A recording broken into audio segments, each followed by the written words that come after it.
हरे कृष्णा। आप सभी भक्तों का हार्दिक स्वागत है हमारे कार्यक्रम श्रीमद् भागवत अध्ययन में। इस कार्यक्रम में हम श्रीमद् भागवत पुस्तक का विस्तार से गहनता से अध्ययन कर रहे हैं और हमारी जो यात्रा है अब वो पहले स्कंद के दूसरे अध्याय पर आ चुकी है। इस पर पहले ही एक कक्षा हम कर चुके हैं जिसमें प्रथम 7 श्लोकों के ऊपर चर्चा हो चुकी है। आज की कक्षा में उसी चर्चा को आगे बढ़ाएंगे। 8वें से लेकर 15वें श्लोक तक आज हम चर्चा करने वाले हैं। कुल मिलाकर हमारी आज की ये कक्षा छठी कक्षा है। कक्षा आरंभ करने से पहले मंगलाचरण प्रार्थनाएं करेंगे। ओम अज्ञानतिमिरान्धस्य ज्ञानञ्जनशलाकया चक्षुरुन्मिलितं येन तस्मै श्रीगुरवे नमः। श्रीचैतन्यमनोभीष्टं स्थापितं येन भूतले स्वयं रूपः कदा मह्यं ददाति स्वपदान्तिकम्।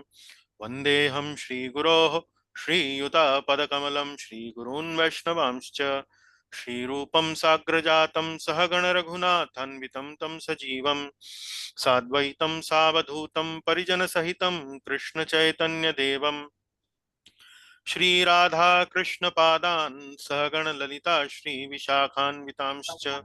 हे कृष्ण करुणा सिंधो दीनबंधो जगत्पते गोपेश गोपिका कांत राधा कांत नमोस्तुते।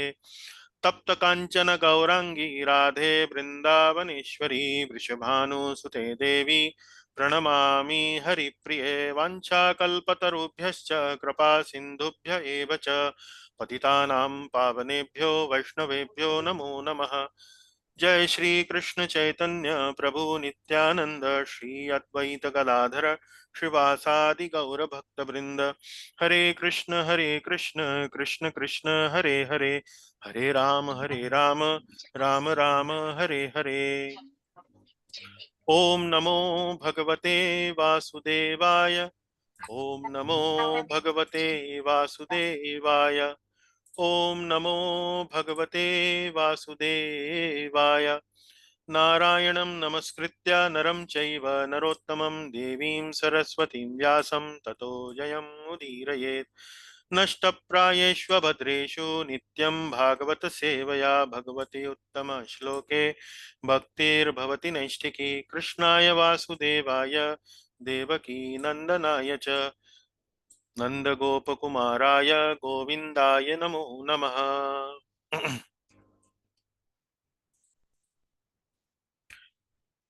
हर बार की तरह इस बार भी पिछली कक्षा का पुनरावलोकन करेंगे।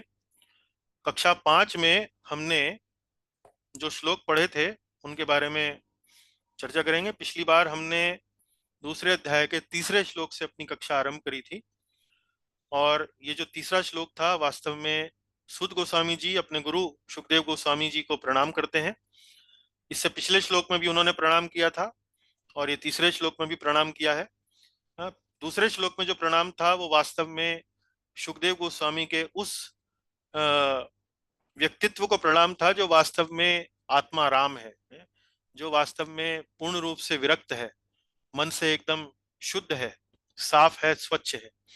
लेकिन तीसरे श्लोक में जो प्रणाम किया गया है वो एक भगवान के शुद्ध भक्त सुखदेव गोस्वामी जी को प्रणाम किया गया है। और ऐसा हम क्यों कह रहे हैं? क्योंकि जिस प्रकार से ये प्रणाम किया गया है इससे हमें पता लगता है कि इसमें वास्तव में सूत गोस्वामी जी सुखदेव गोस्वामी जी के जो भक्ति के जो गुण हैं, जिसमें लिखा गया है कि उन्होंने श्रीमद् भागवत के विषय को, श्रीमद् भागवत के संदेश को पूर्ण रूप से आत्मसात कर लिया था, और जो वास्तव में मुनियों के भी गुरु हैं, और जो संसार के सभी जीवों के प्रति करुणामयी हैं, जिन्होंने समस्त वेदों के सार को पारंगत कर लिया, जिसमें वे एकदम निष्णात हो गए, एकदम दक्ष हो गए।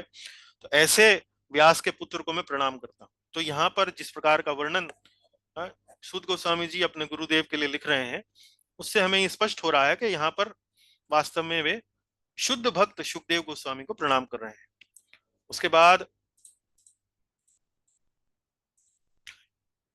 वे प्रणाम करते हैं नर नारायण ऋषि को, भगवान श्री कृष्ण को, ज्ञान की देवी सरस्वती देवी को, और श्रीमद् भागवत के जो लेखक हैं शिला व्यासदेव जी को। ऐसा लिखा गया है उस श्लोक में कि भाई इन सबको प्रणाम करने के बाद ही हमको जय का उद्घोष करना चाहिए। जय अर्थात श्रीमद् भागवत। उसके बाद 5वें श्लोक में पुनः सूत गोस्वामी जी साधुओं के प्रश्नों की प्रशंसा करते हैं कि आपने ये जो प्रश्न पूछे हैं वास्तव में बड़े अच्छे हैं। क्यों अच्छे हैं? क्योंकि ये जन सामान्य के हित के लिए हैं, लोक कल्याण के लिए। और फिर हमने थोड़ी सी संक्षिप्त में चर्चा करी कि किस प्रकार के प्रश्नों को पूछना अच्छा रहता है और किस प्रकार के प्रश्नों से हमको पूछने से बचना चाहिए। तो हमने 12 प्रकार के प्रश्नों के बारे में जाना। और उपयुक्त प्रश्न पूछना भी वास्तव में एक गुण है, एक कला है। तो अपना प्रश्न अच्छे से पूछना अपने अध्यापक के सामने, अपने गुरुजनों के सामने, तो ये भी वास्तव में हमें सीखना चाहिए, आना चाहिए। फिर हमने चर्चा आरंभ करी कि कैसे अब सूत गोस्वामी जी प्रश्नों का उत्तर देना आरंभ करते हैं। सर्वप्रथम वो 2 प्रश्नों का उत्तर देते हैं। ये 2 प्रश्न कौन से थे? ये 2 प्रश्न थे कि भाई जो मनुष्य के लिए, जो जन सामान्य के लिए समग्र कल्याण का विषय हो, परम कल्याण करने वाला हो, ऐसा हमको शास्त्रों का सार बताएं। और ऐसी कौन सी वो विधि है जो वास्तव में करने से मनुष्य का परम कल्याण होता है। तो अब वो प्रश्न का उत्तर वो एक श्लोक के रूप में देते हैं, सवै पुंसाम परो धर्मो यतो भक्तिर अधोक्षजे, कि ये परम धर्म मनुष्य का, मानवता का वही है, जिसको हम कहते हैं भगवान अधोक्षज की शुद्ध भक्ति। भगवान अधोक्षज, अधोक्षज जो शब्द है वो भगवान श्री कृष्ण के लिए आया है।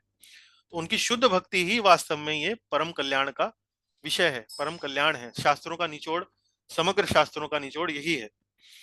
उसके बाद उसी श्लोक में अहेतुक की अप्रतिहता ययात्मा सुप्रसीदति, उसी शुद्ध भक्ति के 2 मुख्य चरित्र, मुख्य लक्षण जो है वो बताए गए हैं। पहला लक्षण क्या है? अहेतुकी। और दूसरा लक्षण क्या है? अप्रतिहता। हमने आपको बताया था कि अहेतुकी शब्द का भी 2 अर्थ है और अप्रतिहता शब्द के भी 2 अर्थ हैं। तो अहेतुकी शब्द का पहला अर्थ क्या है?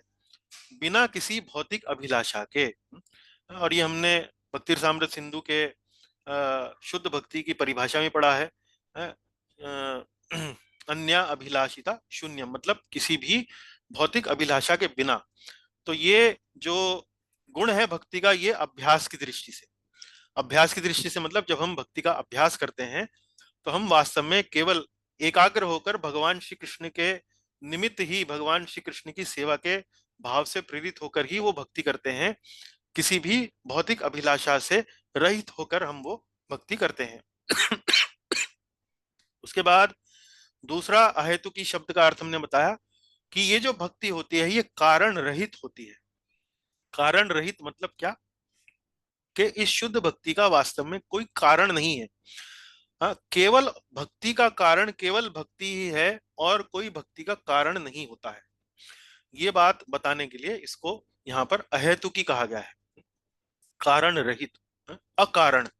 यदि आप प्रभुपाद जी का श्रीमद् भागवत का यदि इस श्लोक का अनुवाद देखें तो वहां प्रभुपाद जी ने इसका अनुवाद अकारण के रूप में किया है। वहां पर अकारण, अहेतुकी, कॉजलेस। तो कॉजलेस के 2 अर्थ हैं, बिना किसी भौतिक अभिलाषा के, और दूसरा है कारण रहित। इस पर भी हमने आपको बताया था, अलग अलग चर्चा करी थी इस पर। फिर अप्रतिहता। अप्रतिहता अर्थात ये जो भक्ति की जाती है, शुद्ध भक्ति जो की जाती है, ये पूर्ण समर्पण के साथ की जाती है, निरंतरता रहती है। निरंतरता मतलब दिन में यदि 24 घंटे हैं तो एक शुद्ध भक्त जो है वो 24 घंटा वास्तव में भगवान की चेतना में ही लिप्त रहता है। तो 24 घंटे कोई व्यक्ति प्रश्न कर सकता है कि जी रात को सोते समय तो वो कम से कम सोता है, वहां कोई भक्ति करता है? तो हमने यहां तक आपको समझाया कि भाई रात को यदि कोई शुद्ध भक्त निंद्रा लेता है तो उसकी चेतना क्या होती है, वो किस भावना से नींद लेने जाता है, सोने जाता है। तो हमने समझाया कि भाई उसकी भावना भी ये रहती है कि भाई मुझे विश्राम देना है शरीर को, ताकि ये शरीर पुनः भगवान की सेवा में लगाने योग्य हो जाए। तो जिस जिस भावना से जो कार्य की जाता है, भक्ति वास्तव में उसी से ही परिभाषित की जाती है। तो यदि हमारी निंद्रा लेने की भावना भी यही है कि शरीर को विश्राम इसलिए देना है कि पुनः भगवान की भक्ति में लगा दिया जाए, तो वो भी नींद भी जो है वो भगवान की भक्ति ही है। तो पूर्ण समर्पण के साथ की जाती है, निरंतरता रहती है, कभी बंद नहीं होती है। और दूसरा हमने इसका आपको अर्थ समझाया कि ये किसी बाधा से रहित होती है, किसी बाधा से रोकी नहीं जा सकती। जैसे प्रहलाद महाराज का हमने उदाहरण दिया कि उनके सामने कितनी बाधाएं उनके असुर पिता ने प्रस्तुत करी, लेकिन वे फिर भी विचलित, तनिक भी विचलित नहीं हुए। तो ये पहला जो अर्थ है अहेतुकी का और अप्रतिहता का, वो तो अभ्यास के दृष्टिकोण से है कि जब हम भक्ति का अभ्यास करते हैं तो किस प्रकार किया जाता है। और दूसरे जो हमने आपको यहाँ पर अर्थ बताए हैं, उनका वास्तव में आप कह सकते हैं कि ये शुद्ध भक्ति का लक्षण है।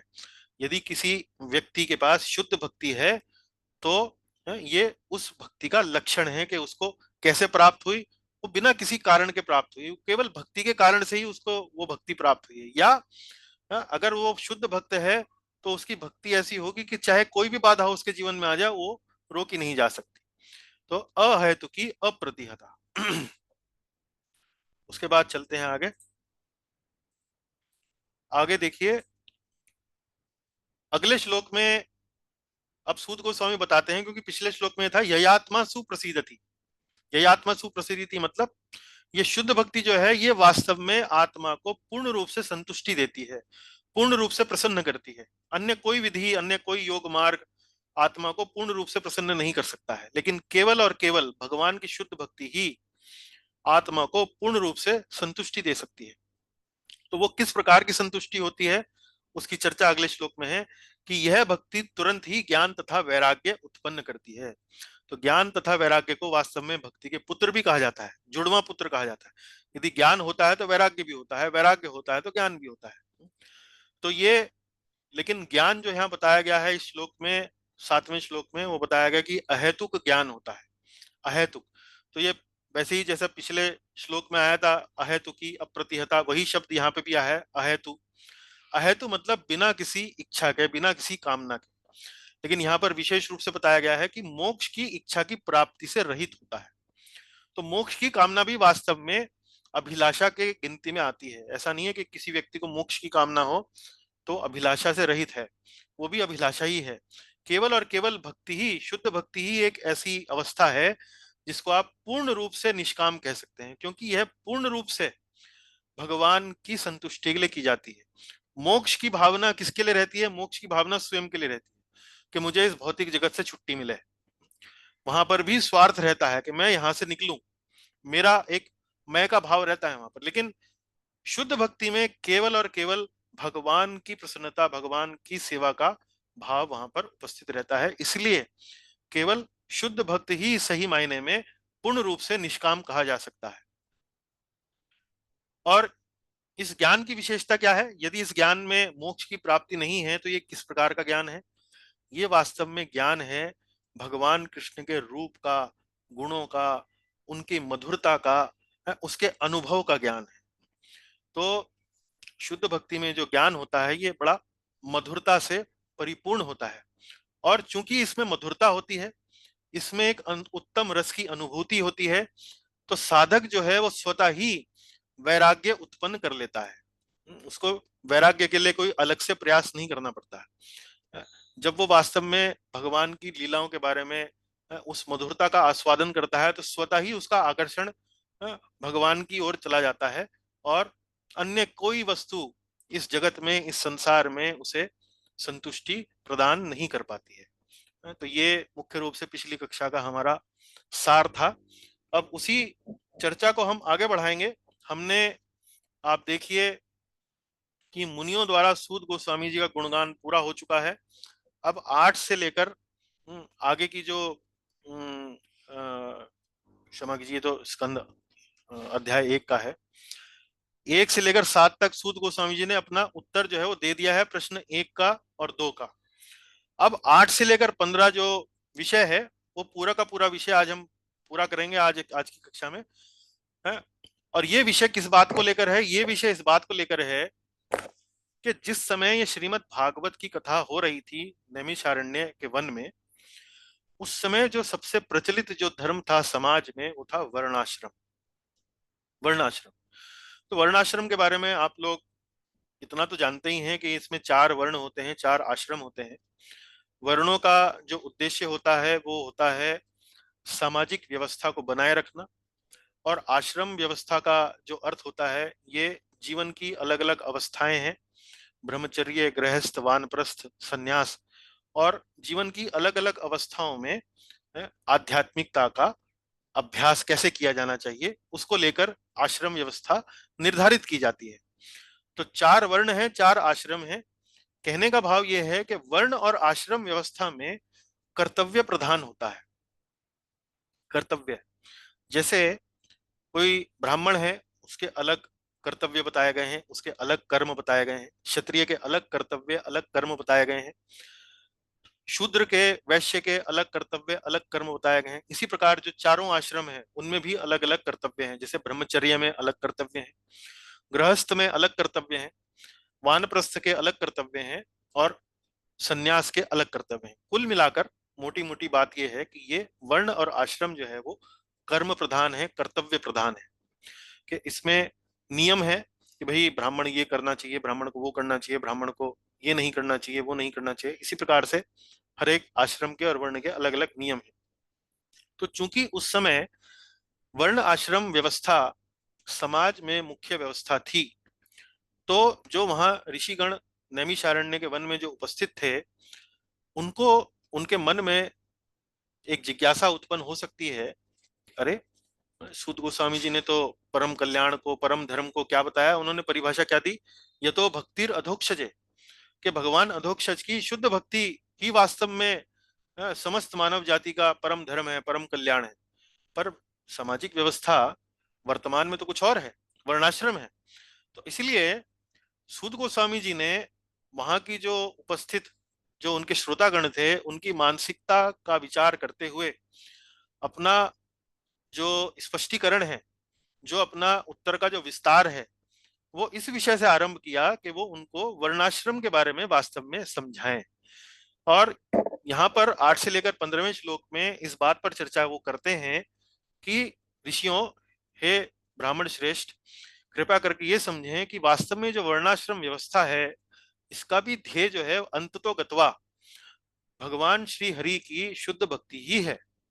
और इस प्रकार से अब वो उत्तर देना आरंभ करते हैं। तो ये देखिए, ये बात हमने आपको यहाँ पर इस स्लाइड में समझाने का प्रयास किया है कि अध्याय 2 में पहले से लेकर 7वां जो श्लोक है उसमें एक विषय चला है, 8 से लेकर 15 में दूसरा विषय चला है। तो इन दोनों विभागों में कनेक्शन क्या है, जुड़ाव क्या है, इसको संस्कृत की या शास्त्र की भाषा में क्या बोलते हैं, संगति। संगति, संगति मतलब समन्वय कैसे करें, पहले वाले को दूसरे वाले से कैसे जोड़ें। एक निरंतरता, एक प्रवाह शास्त्रों में है, तो वह प्रवाह को समझाना पड़ता है। जो शास्त्रों में इस प्रकार से भाष्य लिखते हैं, टीकाएं लिखते हैं, तो उनको समझाना होता है। तो ये देखिए, सूत गोस्वामी जी ने प्रश्न 1 और प्रश्न 2 का उत्तर दिया। भक्ति ही परम कल्याण का मार्ग है और सभी शास्त्रों का सार है। 8 से 15 में सूत गोस्वामी जी अपने उत्तर का विस्तार करते हैं, इलेबोरेट। यदि भक्ति ही सर्वोच्च मार्ग है तो वर्णाश्रम धर्म का क्या महत्व है। भाई यहाँ पर पूरा समाज वर्णाश्रम कर रहा है, क्यों कर रहा है, उसे कोई लाभ है, कोई लाभ नहीं है, वही चीज पर चर्चा यहाँ पर की जाएगी। तो निधि माता जी कृपा करके मेरे साथ पढ़ें, अभ्यास करें। जी। पढ़ें यहाँ से पहला वर्णाश्रम। वर्णाश्रम परोधर्म नहीं है। जी। धर्म स्वनिष्ठितः पुंसाम धर्म स्वनिष्ठता पुंसाम विश्वक्सेन कथासु यः विश्वक्सेन कथासु या न उत्पादयेद यदि रतिम नोत्पादयेद यतिरतिम श्रम एव हि केवलम। श्रम एव ही केवलम। जी, अब यहाँ से पहली पंक्ति से लेकर अंतिम पंक्ति तक पढ़ें। मनुष्य का वर्णाश्रम धर्म भगवान की कथाओं में यदि आकर्षण उत्पन्न नहीं करता तो वह व्यर्थ का श्रम मात्र है। हाँ, धर्म स्वनिष्ठितः पुंसाम, तो स्वनिष्ठितः धर्म, तो यहाँ पर वर्णाश्रम को क्या कहा गया है, स्वनिष्ठितः। स्वनिष्ठितः मतलब अपने अपने वर्ण में अपने अपने आश्रम में स्थित होकर किए जाने वाला धर्म, मनुष्य का वह धर्म जो अपने अपने वर्ण में अपने अपने आश्रम में स्थित रहकर किया जाता है। तो पुंसाम, पुंसाम शब्द अर्थात मनुष्य, स्वनिष्ठिता मतलब स्थित रहकर, अपने अपने आश्रम वर्ण में स्थित रहकर किया जाना वाला धर्म, धर्म स्वनिष्ठितः पुंसाम। विश्वक्सेन कथासु यह, विश्वक्सेन भगवान श्री कृष्ण का ही एक और नाम है। तो विश्वक्सेन की कथा, विश्वक्सेन का विश्वक्सेन के विषयों से संबंधित जो है कथाएं या संदेश, विश्वक्सेन कथासु यह, भगवान की कथाओं में न उत्पाद येत यदि रतिम। अब ये देखिए, ये जो शब्द है ये वास्तव में कई संधियों के साथ मिलकर बना है, तो याद करने में थोड़ा कई बार कठिनाई होती है, लेकिन इसको थोड़ा सा सरल करेंगे आपके लिए। न उत्पाद, उत्पादन, निधि माता जी, उत्पादन का मतलब क्या होता है? पैदा करना। पैदा करना है, कुछ ना कुछ प्रोडक्शन करना। जैसे उत्पादन करना मतलब जैसे कारखानों में उत्पादन किया जाता है, अलग अलग पदार्थों का, अलग अलग उत्पादों का प्रोडक्शन किया जाता है, प्रोडक्शन। न उत्पाद येत यदि रतिम, यदि मतलब अगर, यदि, यदि यह रति, रति, रति शब्द का अर्थ क्या है? आकर्षण। उत्पाद का मतलब क्या है? उत्पन्न, पैदा करता है। यदि यह आकर्षण उत्पन्न नहीं करता, मनुष्य का वर्णाश्रम धर्म भगवान की कथाओं में यदि आकर्षण उत्पन्न नहीं करता, तो वो क्या है? श्रम एवं ही केवलम, तो वह व्यर्थ का श्रम मात्र है, तो वह व्यर्थ का श्रम मात्र है। तो ये देखिए, वर्णाश्रम वास्तव में परोधर्म नहीं है। परोधर्म नहीं है अर्थात वर्णाश्रम व्यवस्था में वास्तव में जो व्यक्ति है वो सीधा सीधा प्रत्यक्ष रूप से भगवान की कथाओं में आकर्षण उत्पन्न नहीं करता है, लेकिन वर्णाश्रम धर्म के अनेक कुछ अन्य लाभ हैं। वो लाभ क्या है? वास्तव में वर्णाश्रम धर्म का पालन करने से व्यक्ति जो है वो स्वयं को सत्व गुण के स्तर तक उठाने में संभव हो पाता है। तो ये सत्व गुण के स्तर पर उठने से क्या होता है? ज्ञान। सत्व गुण का लक्षण क्या है? ज्ञान। ज्ञान मतलब वस्तुओं को सही स्थिति में देख पाने की, सही स्थिति में देख पाने का विवेक, क्या सही है क्या गलत है, ये विवेक आपको सत्व गुण में मिलता है। और वर्णाश्रम व्यवस्था का अभ्यास करने से व्यक्ति वास्तव में सत्व गुण की ओर बढ़ता है, सत्व गुण की ओर प्रगति करता है। तो वर्णाश्रम धर्म का पालन ऐसा नहीं है कि बिल्कुल व्यर्थ है, लेकिन वर्णाश्रम धर्म के पालन से आप अधिक से अधिक सत्व गुण के स्तर पर उठ जाएंगे। आपको अगला जन्म जो है वो किसी अच्छे लोक में मिल जाएगा, पितृलोक में मिल जाएगा, स्वर्ग लोक में मिल जाएगा, किसी अन्य ऊंचे लोक में मिल जाएगा। लेकिन क्या वास्तव में जीवन का लक्ष्य यही है? क्या वास्तव में जीवन का लक्ष्य यही है? नहीं। जीवन का लक्ष्य क्या है? श्रीमद् भागवत के अनुसार जीवन का लक्ष्य है भगवान श्री कृष्ण के, भगवान श्री हरि के चरणों में प्रीति प्राप्त करना। तो वर्णाश्रम धर्म यदि वास्तव में भगवान की कथाओं में, भगवान के चरित्र वर्णन में यदि हमारी रति, हमारा आकर्षण उत्पन्न नहीं करता है, तो श्रीमद् भागवत का मत ये है, श्रम एव ही केवलम, श्रम एव ही केवलम। अभी देखिए, इसके ऊपर अलग अलग पंक्तियों से, अलग अलग बातों से अब हम मैंने मुख्य रूप से आपको उसका सार जो है वो समझा दिया श्लोक के माध्यम से, लेकिन एक एक करके पंक्ति को पढ़ेंगे और इस पर पूरी चर्चा करेंगे। निधि माता जी, पंक्ति पढ़ें जरा। जी।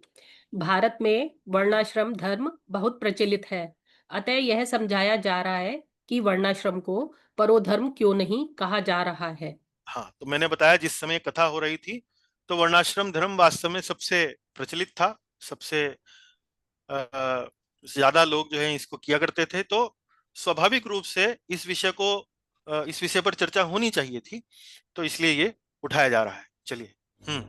क्योंकि प्रत्यक्ष यह भगवान के प्रति रति उत्पन्न नहीं करता है।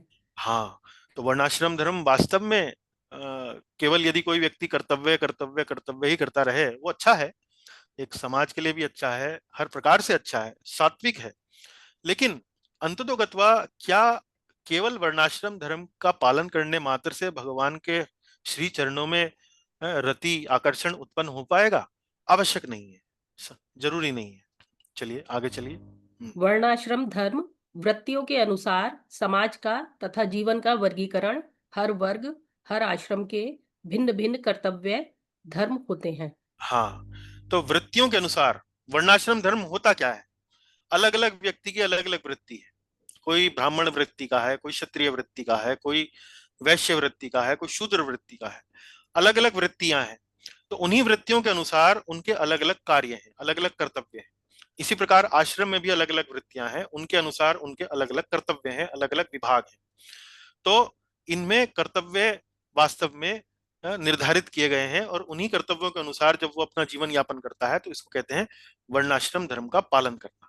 और समाज के दृष्टिकोण से, आध्यात्मिक दृष्टिकोण से इस प्रकार से कर्तव्य पालन वास्तव में बड़ी अच्छी व्यवस्था है। ये नहीं है कि वर्णाश्रम धर्म का यहाँ पर कोई आलोचना हो रही है, लेकिन ये बताया जा रहा है कि भाई ये परो धर्म नहीं है। क्योंकि प्रश्न क्या था? प्रश्न तो यही था ना, समग्र कल्याण बताइए, परम कल्याण बताइए। तो परम कल्याण तो भक्ति है। तो जो परम कल्याण नहीं है लेकिन कल्याण है, तो वो है वर्णाश्रम। तो इसलिए यहाँ पर ये चर्चा हो रही है। आगे चले। वृत्तिपरक कार्य अर्थात वृत्ति के अनुसार कार्य। एक ब्राह्मण की वृत्ति एक क्षत्रिय की वृत्ति से भिन्न होती है, अतः कर्तव्य भिन्न होते हैं। चलिए आगे चले। वर्णाश्रम धर्म में मुख्य अभ्यास कर्तव्य पालन होता है। इसका लाभ होता है कि व्यक्ति को स्वर्गलोक, पितृलोक की प्राप्ति होती है। हाँ, तो इसका लाभ ये है कि यदि कोई व्यक्ति अपने कर्तव्यों का पालन अच्छे से कर रहा है तो ठीक है भाई, उसका परिणाम उसको मिलता है, ऐसा नहीं कि नहीं मिलता। भाई अच्छा जन्म लीजिए, आप लंबी आयु लीजिए, सुख संपत्ति लीजिए, सब आपको व्यवस्था की जाती है आपके लिए। पितृ लोग जाते हैं, आप अपने पितरों के साथ रह सकते हैं, आप अच्छा, आपका कल्याण होता है। चलिए आगे चले। हाँ। वर्णाश्रम धर्म से मिलने वाला लाभ शाश्वत नहीं होता, अस्थायी होता है। हाँ, अब देखिए वर्णाश्रम को क्यों परोधर्म नहीं कहा है? क्योंकि ये लाभ जो है वो शाश्वत नहीं है। स्वर्ग जाएंगे, जब पुण्य समाप्त हो जाएंगे तो पुण्य वापस आना पड़ेगा। पितृलोक जाएंगे, पुनः पुण्य समाप्त हो जाएंगे, पुनः वापस आना पड़ेगा। तो शाश्वत लाभ नहीं है, शाश्वत लाभ नहीं है, अस्थाई लाभ है। इसलिए इसको परोधर्म नहीं कहा गया है। जी आगे पढ़े। तो फिर प्रभु जी वर्णाश्रम धर्म पितृलोक का क्या क्या उच्च लोक लाभ, में आता है? कर्तव्य करने का क्या एक लाभ? मिनट प्रभु जी। एक मिनट, कोई प्रश्न पूछ रहे हैं? जी, प्रभु जी जो प्रश्न पूछ रहे हैं पितृलोक आप? है वो क्या उच्च लोक में आता है क्या, पितृलोक? हाँ जी, उच्च लोक में आता है जी। चलिए आगे। हाँ जी, पढ़िए माता जी, एक बार फिर से पढ़ लीजिए बिंदु जी। दो तो फिर वर्णाश्रम धर्म का क्या लाभ, कर्तव्य करने का क्या लाभ? हाँ, कोई पूछ सकता है कि भाई अगर ये शाश्वत नहीं है, अस्थाई है, तो भाई क्यों करें? प्रश्न तो अच्छा है। तो मतलब ये है कि भाई परो धर्म नहीं है, करने का लाभ क्या है? वो लाभ जो है हमने अभी आपको थोड़ी देर पहले बताया, लेकिन यहाँ एक बार उन्हें एक बार देखेंगे। हाँ, पढ़िए। हम्म। कर्तव्य करने से हमारा हृदय शुद्ध बनता है, हमारे पाप समाप्त होते हैं, हम सतोगुण पर पहुंचते हैं। हाँ, कर्तव्य करने से हमारा हृदय शुद्ध बनता है, हमारे पाप समाप्त होते हैं, हम सतो गुण पर पहुंचते हैं। तो कर्तव्य करने से हम वास्तव में शुद्धिकरण की अवस्था प्राप्त करने, धीरे धीरे हमारे जो कल्मश हैं, भौतिक कल्मश हैं, वो कम होते हैं, कमजोर पड़ते हैं, क्षीण हो जाते हैं। और सतोगुण जो है मुख्य रूप से हमारे जीवन का एक अंग बन जाता है। सतोगुण में ही हमारा जीवन बीतता है। और सतोगुण में कोई व्यक्ति होता है, उसकी भक्ति की ओर आकर्षित होने की संभावना भी बहुत अधिक बढ़ जाती है। जो वो भक्तों को देखता है, भक्तों का आचरण को सुनता है, समझता है। जैसे सुखदेव गोस्वामी जी की अवस्था थी। तो सुखदेव गोस्वामी जी तो वो ब्रह्मभूत थे, मतलब उनके अंदर शुद्धि, कोई भी दुर्गुण नहीं था, हर प्रकार से शुद्ध थे। लेकिन भगवान की कथाओं का जब उन्होंने श्रवण किया तो बड़ी जल्दी उसकी ओर आकर्षित हो गए। तो ये आप समझिए कि वर्णाश्रम धर्म का लाभ है। तो ये अब यहाँ पर चर्चा जो है सूत गोस्वामी जी ने उत्तर दिया, और हमने आपको समझाया कि भाई इसका क्या अर्थ है अलग अलग प्रकार से। अब आगे चलते हैं। एक बार फिर से मेरे साथ पढ़िएगा माता जी। जी। यहाँ पहले यहाँ से पढ़िए जरा बुलेट। श्लोक 9। वृत्तिपरक हम्म। कार्यों परम गति प्रदान करने के लिए नहीं है। हाँ, वृत्तिपरक कार्य। वृत्तिपरक कार्य मतलब क्या? वर्णाश्रम धर्म की बात हो रही है। उसमें जो अलग अलग वृत्तियों के अनुसार जो कर्तव्य हैं वो परम गति प्रदान करने के लिए नहीं होता है। वो हम पहले भी आपको बता रहे हैं, लेकिन यहाँ विशेष रूप से श्लोक के माध्यम से बताया गया है। धर्मस्य हि आपवर्गस्य धर्मस्य ह्यापवर्गस्य नार्थोऽर्थायोपकल्पते नार्थोऽर्थायोपकल्पते नार्थस्य धर्म एकान्तस्य धार्म नार्थस्य धर्म एकान्तस्य कामो लाभाय हि स्मृताः। कामो लाभाय हि स्मृतः।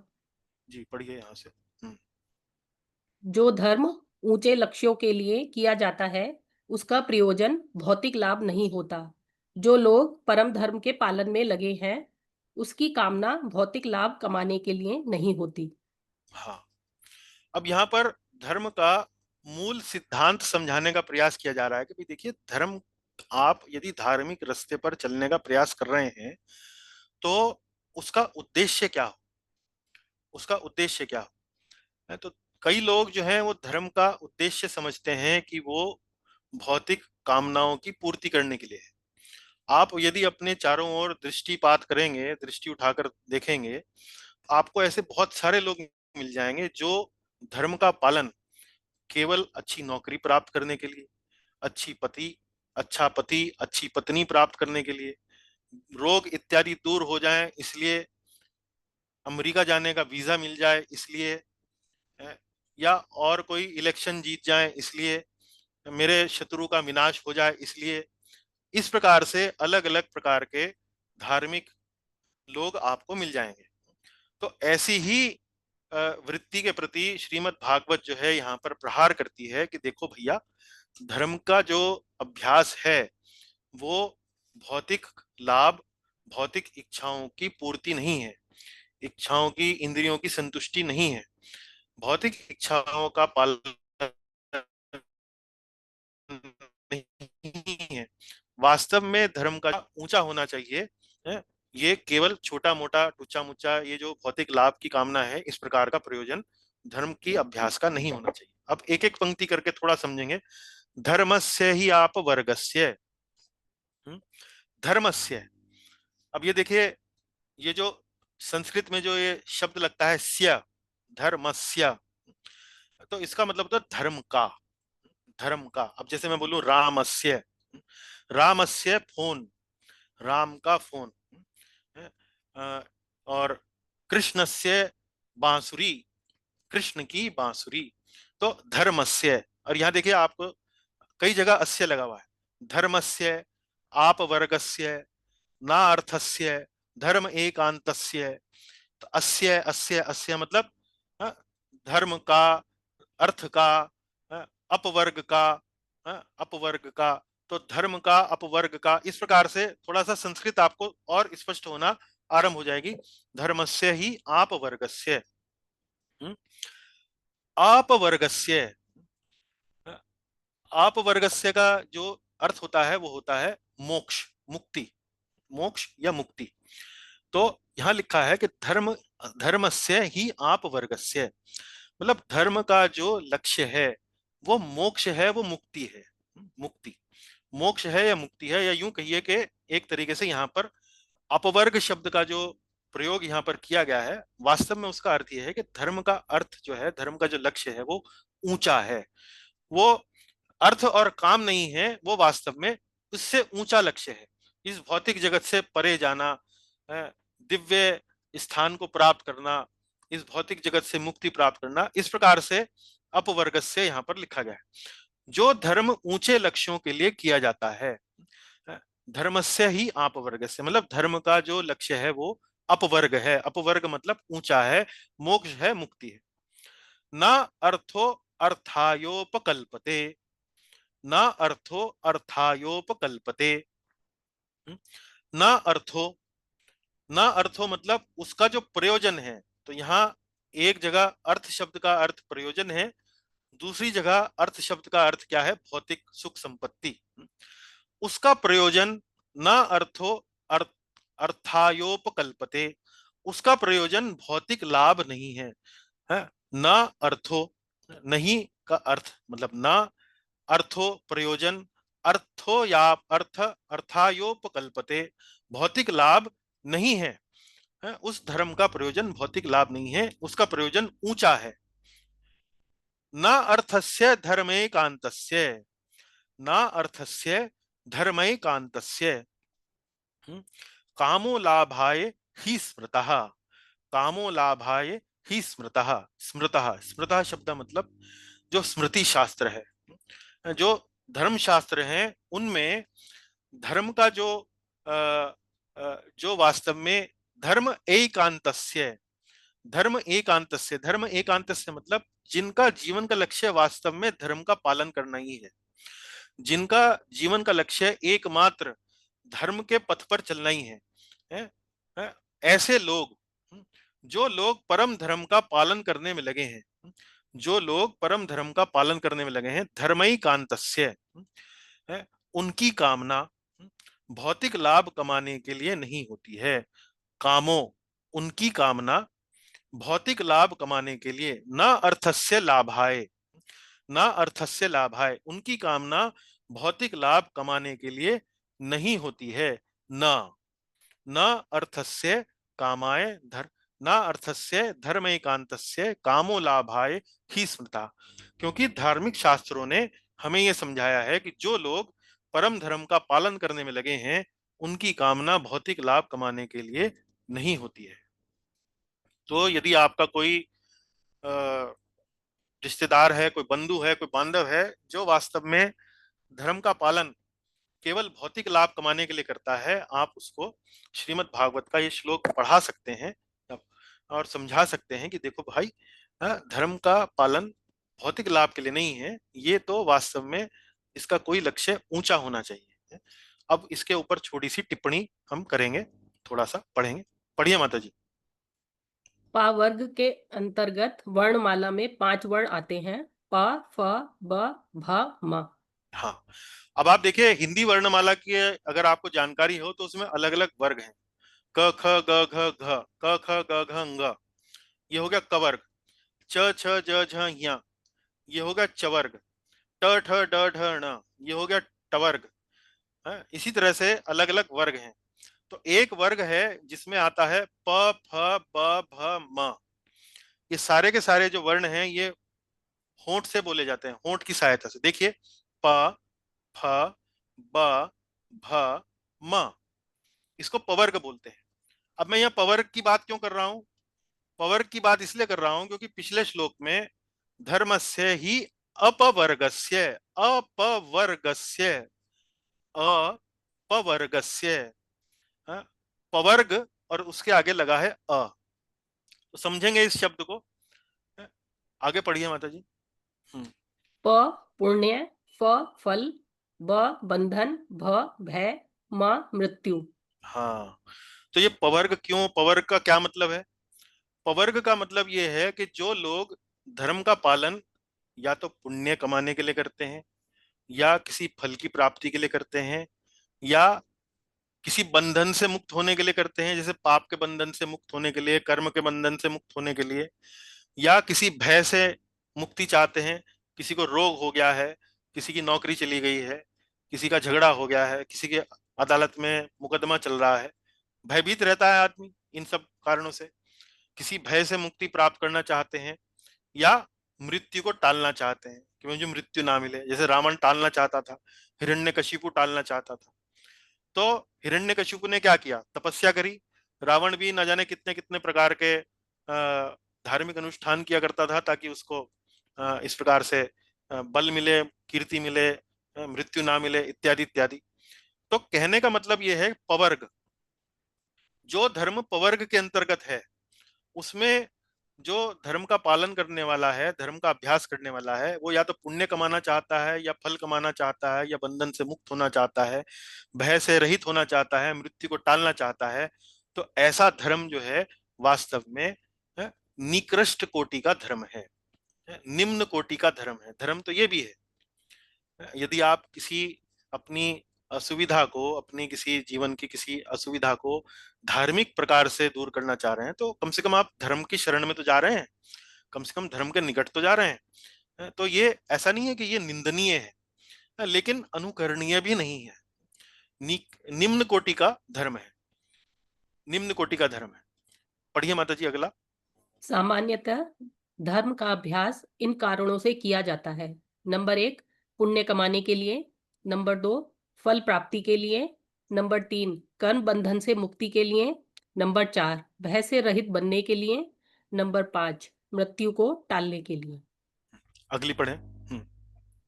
अपवर्ग अर्थात जिस धर्म का अभ्यास इन 5 कारणों से नहीं किया जाता, अर्थात ऊंचे उद्देश्य के लिए किया जाता है। हाँ, इसलिए पिछली पंक्ति में जो ये जो श्लोक है, धर्मस्य ही आपवर्गस्य, धर्मस्य ही आपवर्गस्य, ये जो ही शब्द आया है, केवल, ओनली, धर्म का, धर्मस्य मतलब धर्म का पालन केवल अपवर्गस्य, अपवर्ग के लिए किया जाना चाहिए। और अपवर्ग क्या होता है? अपवर्ग मतलब इन कारणों से नहीं किया जाना चाहिए, अर्थात ऊंचे कारणों से किया जाना चाहिए। अब ऊंचे कारण क्या है? ऊंचे कारण में आप ये समझ सकते हैं मोक्ष। हालांकि भक्ति के दृष्टिकोण से मोक्ष भी जो है वो एक स्वार्थी प्रयोजन है, स्वार्थी प्रयोजन है, लेकिन फिर भी मोक्ष जो है कम से कम इनसे तो श्रेष्ठ है। पुण्य कमाना, फल कमाना, बंधन से मुक्त होना, भय से मुक्त होना, मृत्यु से मुक्त होना, तो इसलिए अपवर्ग कहा गया है, धर्म से ही अपवर्ग से। आगे पढ़े जी। भिन्न भिन्न अध्यात्मवादियों के लिए अपवर्ग भिन्न भिन्न होता है। कर्मी के लिए धर्म का उपयोग, अर्थ के लिए अर्थ का उपयोग, काम के लिए काम का उपयोग, इंद्रिय सुख के लिए किया जाता है। हाँ, रुक जाइए जरा अभी। अब देखिए, अलग अलग प्रकार के अध्यात्मवादी हैं। अब अलग अलग प्रकार के अध्यात्मवादी कहिए या मनुष्यों की श्रेणी कह सकते हैं यहाँ पर, क्योंकि कर्मी को अध्यात्मवादी नहीं कहा जा सकता। कर्मी का मुख्य उद्देश्य क्या है? उसका उद्देश्य है इंद्रिय इंद्रिय तृप्ति, इंद्रिय प्रीति। उसके लिए वो धर्म का उपयोग भी वास्तव में अर्थ कमाने के लिए करता है कि मुझे अर्थ अधिक मिले। अब दिवाली पे लोग बाग पूजन किसी करते हैं? लक्ष्मी पूजा करते हैं। क्यों करते हैं? मुझे लक्ष्मी मिले, धन मिले। वो भगवान की आनंद के लिए, भगवान के प्रीति के लिए तो पूजा नहीं करते, वो तो लक्ष्मी पूजन करते हैं। क्यों? क्योंकि भाई धन आएगा, इस कारण से करते हैं। तो कर्मी मतलब भौतिकतावादी मानसिकता का व्यक्ति। उसकी इच्छा क्या होती है? वो धर्म का पालन करता है। क्यों? ताकि अर्थ आए। अर्थ क्यों आए? ताकि वे अपनी कामनाओं की पूर्ति कर सके। अर्थ का उपयोग काम के लिए करता है। और कामनाओं की पूर्ति क्यों हो? क्योंकि उससे हमारी इंद्रियां जो हैं वो संतुष्ट होती हैं, इंद्रियों को सुख मिलता है, इंद्रियों को सुख मिलता है। इसलिए वो, और इंद्रियों को सुख मिलता है इसलिए पुनः वो फिर से धर्म करता है, फिर से अर्थ कमाता है, फिर से कामनाओं की पूर्ति करता है, फिर से इंद्रिय सुख में लगता है, फिर वो और धर्म करता है, इसी प्रकार। तो ये कर्मी, ये मनुष्य की जो पहली श्रेणी है उसकी बात हो रही है, कर्मी। अगला पढ़ें। ज्ञानी के लिए धर्म का अर्थ है मन तथा इंद्रियों पर नियंत्रण, अंततः मोक्ष की प्राप्ति। हाँ, अब यहां से देखिए, ज्ञानी, योगी और भक्त, तीन अन्य श्रेणियां बताई गई हैं। इनको आप आध्यात्मवादी बोल सकते हैं। कुल मिलाकर ये मनुष्य की श्रेणियां हो गई चार। इन चार श्रेणियों में जो पहला है ये तो भौतिकतावादी मानसिकता का है, लेकिन अन्य जो तीन हैं, ज्ञानी, योगी, भक्त, ये आध्यात्मवादी कह सकते हैं। ये वास्तव में भौतिक जगत से छुट्टी मिलने के लिए ललायित रहते हैं। अब इन तीनों के लिए अपवर्ग का अर्थ जो है वो अलग अलग है, मुक्ति का मतलब जो है वो अलग अलग है। क्या है? पढ़ें। ज्ञानी के लिए धर्म का अर्थ है मन तथा इंद्रियों पर नियंत्रण, अंततः मोक्ष की प्राप्ति। तो ज्ञानी अपना अभ्यास कैसे करता है? मन तथा इंद्रियों पर नियंत्रण करके, और इस प्रकार से नियंत्रण विकसित करके वो अंततोगत्वा मुक्ति प्राप्त करना चाहता है। अगला पढ़े माता जी। योगी। योगी के लिए धर्म का अर्थ है यम, नियम, आसन, प्राणायाम इत्यादि, अंततः मोक्ष की प्राप्ति। अंततः मोक्ष की प्राप्ति, इसका भी जो उद्देश्य है वो क्या है? मोक्ष की प्राप्ति। ये यम, नियम, आसन, प्राणायाम इत्यादि करता है। तो जो ज्ञान योगी होते हैं वो बाद में ध्यान योगी बन जाते हैं। तो ये लगभग लगभग एक दूसरे से जुड़ा हुआ मार्ग है, ज्ञान योगी और ध्यान योगी का। लास्ट का पढ़े, अंत का। भक्त के लिए धर्म का अर्थ है श्रवण तथा कीर्तन, अंततः श्री हरि की प्रेमा भक्ति। हाँ, तो अपवर्ग का अर्थ जो है वो अलग अलग है चारों श्रेणियों के लिए। पहली श्रेणी के लिए अपवर्ग का अर्थ है इंद्रिय सुख, दूसरी श्रेणी के लिए अपवर्ग का अर्थ है मोक्ष, तीसरी के लिए भी अपवर्ग का अर्थ है मोक्ष, लेकिन भक्त के लिए अपवर्ग का अर्थ है भगवान की प्रेमा भक्ति। तो भक्ति का जो समापन होता है वो भक्ति में ही होता है, मतलब भक्ति कभी रुकती नहीं है। मैंने आपको बताया ना, अप्रतिहता, अहेतु की अप्रतिहता, भक्ति चलती रहती है। अब आप भक्ति कर रहे हैं, जब श्री हरि के चरण प्राप्त कर लेंगे जब भी भक्ति ही करनी है, तो भक्ति का कोई समापन नहीं होता है। लेकिन योगी मोक्ष प्राप्त करने के बाद यम नियम आसन प्राणायाम छोड़ देता है। ज्ञानी मोक्ष प्राप्ति के बाद मन तथा इंद्रियों पर नियंत्रण नहीं करता है, वो मोक्ष की, अब उसको मुक्ति मिल चुकी है उसके बाद नहीं करता। लेकिन भक्ति जो है वो निरंतर चलती रहती है, अप्रतिहता। चलिए आगे पढ़ें जी। धर्म के अभ्यास से भौतिक सुख की प्राप्ति का प्रावधान वेदों में भी दिया गया है। पढ़ें आगे। ऐसा इसलिए किया जाता है ताकि जनसाधारण को धर्म के पथ पर प्रेरित हो। आगे पढ़ लें। सभी लोग एक ही स्तर पर नहीं होते हैं, अतः धर्म के विभिन्न स्तरों की आवश्यकता होती है। अब कोई व्यक्ति के मन में ये सब चर्चा सुनने के बाद प्रश्न उठ सकता है कि भाई यदि भक्ति ही परम धर्म है तो सभी शास्त्रों में केवल भक्ति ही क्यों नहीं दे रखी, क्यों अलग अलग प्रकार के ये यज्ञ बता रखे हैं, अलग अलग प्रकार के अनुष्ठान बता रखे हैं कि यदि तुम्हें अच्छी पत्नी चाहिए तो इतने व्रत करो, और अच्छा पति चाहिए तो इतने व्रत करो, अच्छी नौकरी चाहिए, अच्छा स्वास्थ्य चाहिए तो इस देवता की पूजा इत्यादि करो। ये सब क्यों बता रखे हैं? जब भक्ति परम धर्म है तो क्यों नहीं बता दिया जाता, एक परम धर्म सभी लोग पालन करें, सभी परम कल्याण को प्राप्त करें, क्यों नहीं बताया जाता? वो इसलिए नहीं बताया जाता क्योंकि हर व्यक्ति भक्ति जैसा परम धर्म स्वीकार करने के लिए तैयार नहीं होता है। उसका मनस, उसका जो मन का जो उसका जो संरचना है, मन के अंदर जो उसके संस्कार हैं, आवश्यक नहीं है कि वो भक्ति प्राप्त करने के लिए इस समय तैयार है। तो इसीलिए वेदों में अनेक अनेक प्रकार के धर्म बताए गए हैं, अनेक अनेक प्रकार के अभ्यास बताए गए हैं। भौतिक सुख का प्राप्ति करने के लिए भी धर्म में अनेक अनेक प्रकार के अनुष्ठान, यज्ञ, पूजाएं, उपासनाएं इत्यादि इत्यादि बताई गई हैं। ऐसा इसलिए कि जनसाधारण वास्तव में यदि धर्म के पथ पर अग्रसर होता है तो कम से कम वो धर्म की दायरे में प्रवेश करता है। तो धर्म के दायरे में प्रवेश करने का मतलब यह है वेदों के संपर्क में आना। वेदों के संपर्क में आने का मतलब यह है कि वो भविष्य में उपनिषदों के, पुराणों के संपर्क में भी आएगा। उपनिषदों पुराणों के संपर्क में आएगा तो संभव है कि वो भक्ति के संपर्क में भी आएगा। तो इसलिए इसलिए वेदों में इस प्रकार के जो धार्मिक प्रावधान हैं इसलिए दिए गए हैं ताकि जिन मनुष्यों की चेतना इतनी विकसित नहीं है वे भी धर्म की ओर आकर्षित हों, और धर्म की ओर आकर्षित होकर धीरे धीरे परम धर्म की ओर भी आकर्षित हों। इसलिए यहाँ पर बताया गया है। आगे पढ़े।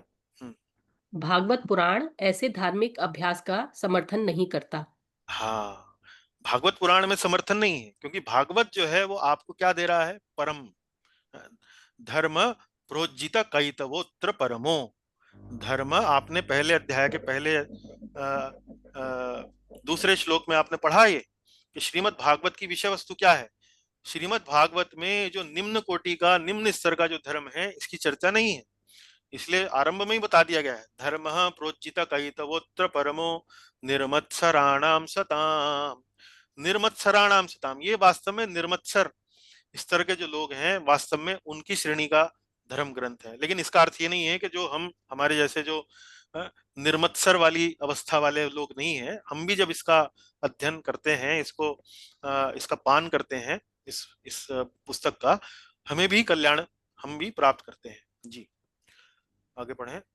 धर्म का अभ्यास भौतिक सुख की प्राप्ति के लिए नहीं होना चाहिए।